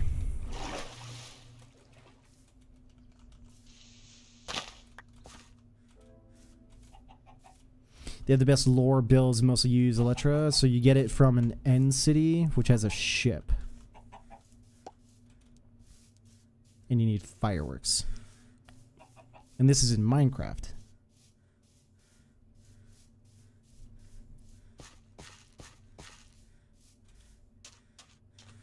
Huh. Okay. Since 1.12, I think. Interesting. 2 grams of protein for 1 pound is crazy. You have to start eating super processed food, and the protein there is some shit things. A lot of protein you eat from super protein, the things that go into it. Well, you can get protein. Well, I think a lot of them do not just meat. I think a vast majority of it is meat. But they also supplement with like protein drinks, smoothies, a lot of protein from liquid as well as protein from solid foods. And yeah, no, eating is also, it's like a part-time job to the full-time job of getting massive. So they're eating like 3-4 times a day, which is disgusting. But that's their goal. That's bodybuilder level shit, which no one should be doing. Well, not entirely true. I think it depends on the person, what their goals are, and I get it, but it's like bodybuilding it's a bit much. I like function. I go to the gym to not only feel good and to not only look good, but to, you know, have my body actually work. Like, I want my body to be able to do the things, whatever thing, until I'm like in my 80s. Until I get old enough where I'm just like, nope, I'm done. Like, I don't want to go super hard, but I also don't want to do nothing. Just right in the middle. Elytra? I don't know. Toilet. Elytra. Elytra? Elytra? Don't use Elytra, use wings. Sounds better? Wings, okay. You need mending for the wings and unbreaking, otherwise you won't have much time. Got it. I only eat once a day? Oof. And it's a small meal? Well, don't forget, you do need to eat protein. Protein is what you need for all your cells to be able to build. You need it for your hormones. You need it for fucking everything.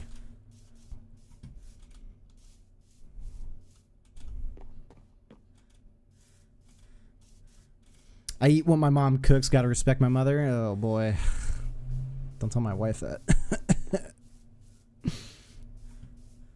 No, my wife talks shit about my mom's cooking as often as she can, which is valid. I grew up very seasoning starved, meaning a lot of the food that we did eat was not seasoned. It was very bland, and it was very much cut from the packaging and put on the dish. Like, very basic shit.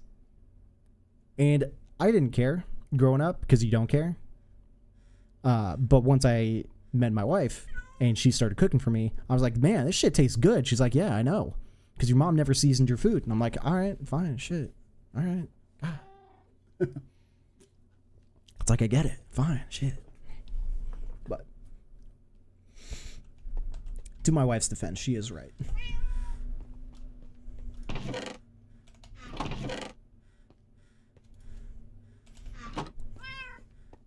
Cheese. I love cheese. Cheese is good. Cheese is fire. I never ate food from my mom. Oh, got it. Nothing better than cigarette and coffee. Oh yeah, the breakfast of champions. Yeah, cook that. It's kind of bullshit. You just get one gold nugget. I think a balancing issue with that is that in order to make a chest plate of anything, you need 8 things of it. So I think if I smelt a chest plate, I think I should get 8 things of the nuggets. Not full ingots, because it takes 9 nuggets to make 1 ingot. But I don't think you just get 1 nugget. Give me the same amount, but in the smaller version. That'd be way better balancing. 1 nugget is bullshit.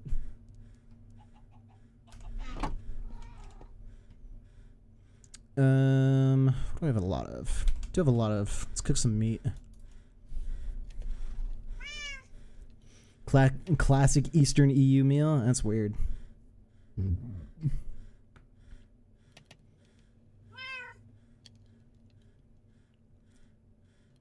Me W. Mew. Oh, the cat. Yeah. Meow. I was gonna say, if Pachi was in the room, I'd pull her up to the microphone, see if she can get her, see if I can get her to meow. She hasn't been able to do it.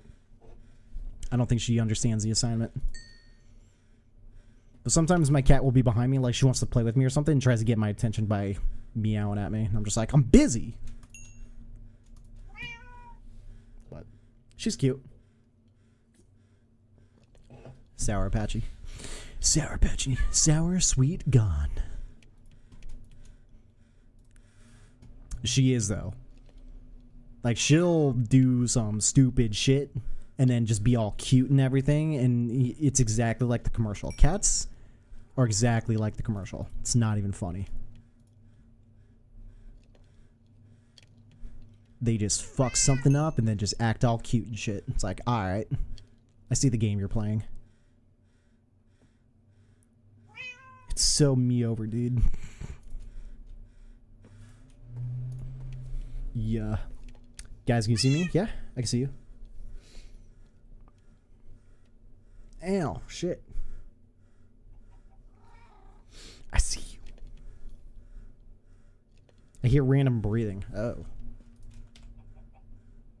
Give me the cat. Oops.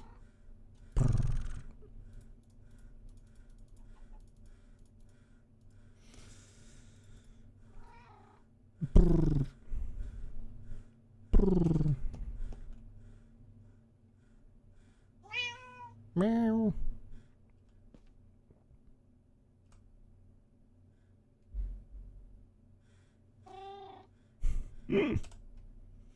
Such cat, much wow. We get some bone meal. Where'd I put it again? Right there. Yes, keep playing the music. Oh shit, what time is it? 1:30? Ooh. I'll be right back, ladies and gentlemen. So, enjoy the cat. I want to go in this corner right here. And yeah, I'll be right back. Random breathing from your mic. Pretty random. I don't think it's me. Even if I breathe. Like, that's me actually, like, really breathing out.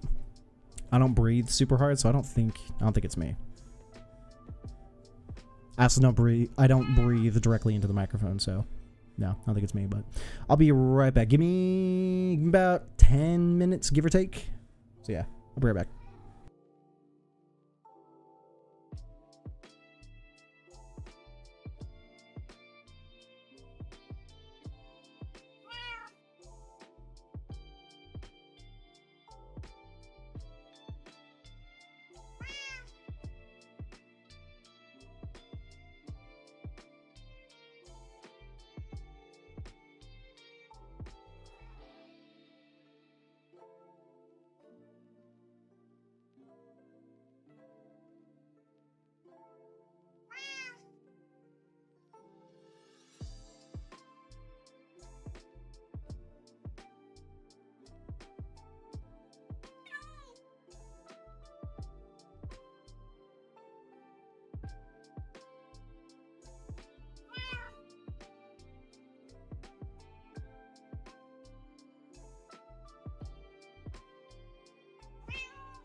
All right, and we're back. Anyone come in? Anyone kill me? Any enders coming in? Coming in hot? All right. Meow. What's up? What's up? Feed the cat. You know what? Let's go fishing. We haven't gone fishing in a while. It's nighttime. All right. Sleep it off. Diego. Yo, what's up, dude? Hola. ¿Cómo estás? Kitty.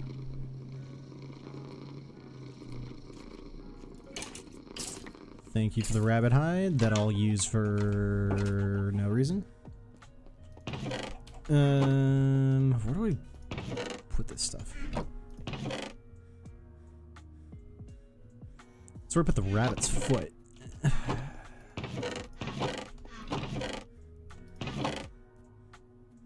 That's where I put. Oh, okay, that's where I put both the stuff. Okay. Nope, wrong one. Cool. 3 rabbit's feet. Can I make a lucky charm? Imagine. Right. Are these tropical fish cooked raw salmon? Here we go. Bless up. Meow. Patchy food? Good girl. Patchy other food? Good girl. Good Patchy. Good Patchy. I'm petting her. I'm petting her. I'm petting her. Good Patchy. Good Patchy. Alright. So I think we'll chill for another like 9 minutes or so, and then I think we'll call it for today. Wife made some food, then I want to go eat because it's good and I haven't had anything to eat today. How long is my break from food? I don't eat anything. Probably within the last half an hour before going to bed. It's already past noon. Yeah, I probably have not eaten anything in about 12 and a half, going on 13 hours. Because I think that's a good break from, it's like I'm not trying to intermittent fast, but it's like not a bad idea to try to intermittent fast.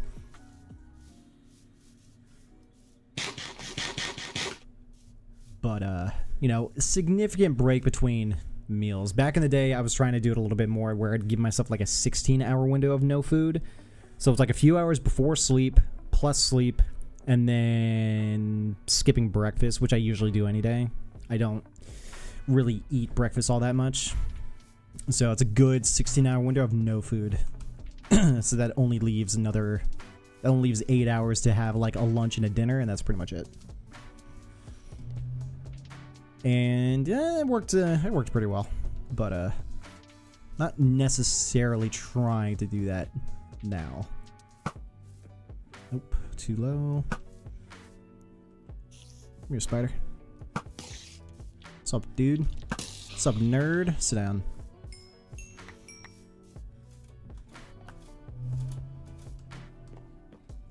But yeah, I am hungry, especially since I've been working out more, if not a little bit harder. Yeah, if not a little bit harder.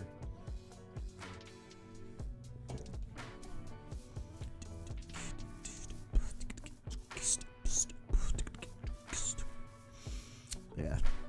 Definitely want to sift through this VOD a bit and start pulling some content.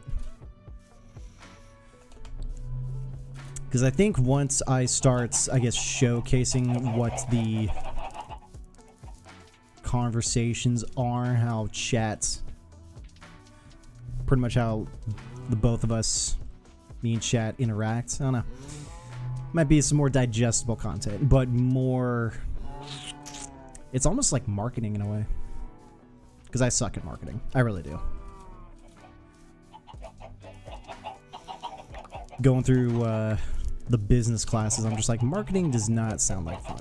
But god damn is marketing important. No one knows you exist without marketing. Dude, that was like 4 chickens came out of those eggs?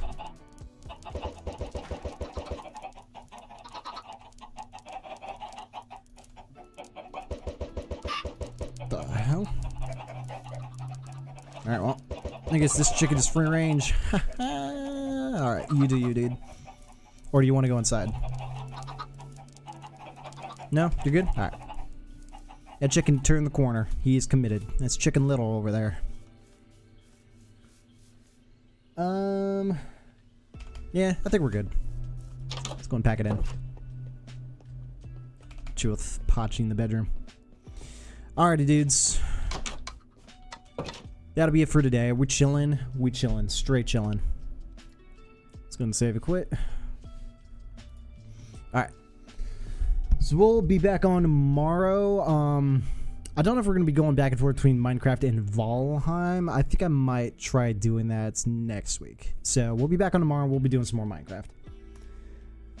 But yeah, dudes, thank you guys so much for watching. I appreciate it. Everyone over on YouTube and Twitch, you guys are awesome. Really, really appreciate it. Bye. All right, Average. I will see you later, brother. You have a good one. Have a good Wednesday. Don't burn yourself. Yeah. It's going to be fun. It's going to be a fun experience for sure. But alrighty. Yeah, I'm out of here. I will see you guys later. If you guys like the stream, don't forget to like the stream. I would greatly appreciate it. And of course, anyone new, down to watch and chill and hang out for some more anything, be sure to sub to the channel. Of course, anyone over on Twitch, you're more than welcome to hop over to YouTube and do the same thing over there. If not, follow the Twitch channel, one or the other. I prefer YouTube, but you know, it is what it is. But anyway, I'm out of here. You guys have a good rest of your Wednesday. Until then, I'll see you guys tomorrow. I did that backwards. I'll see you guys tomorrow.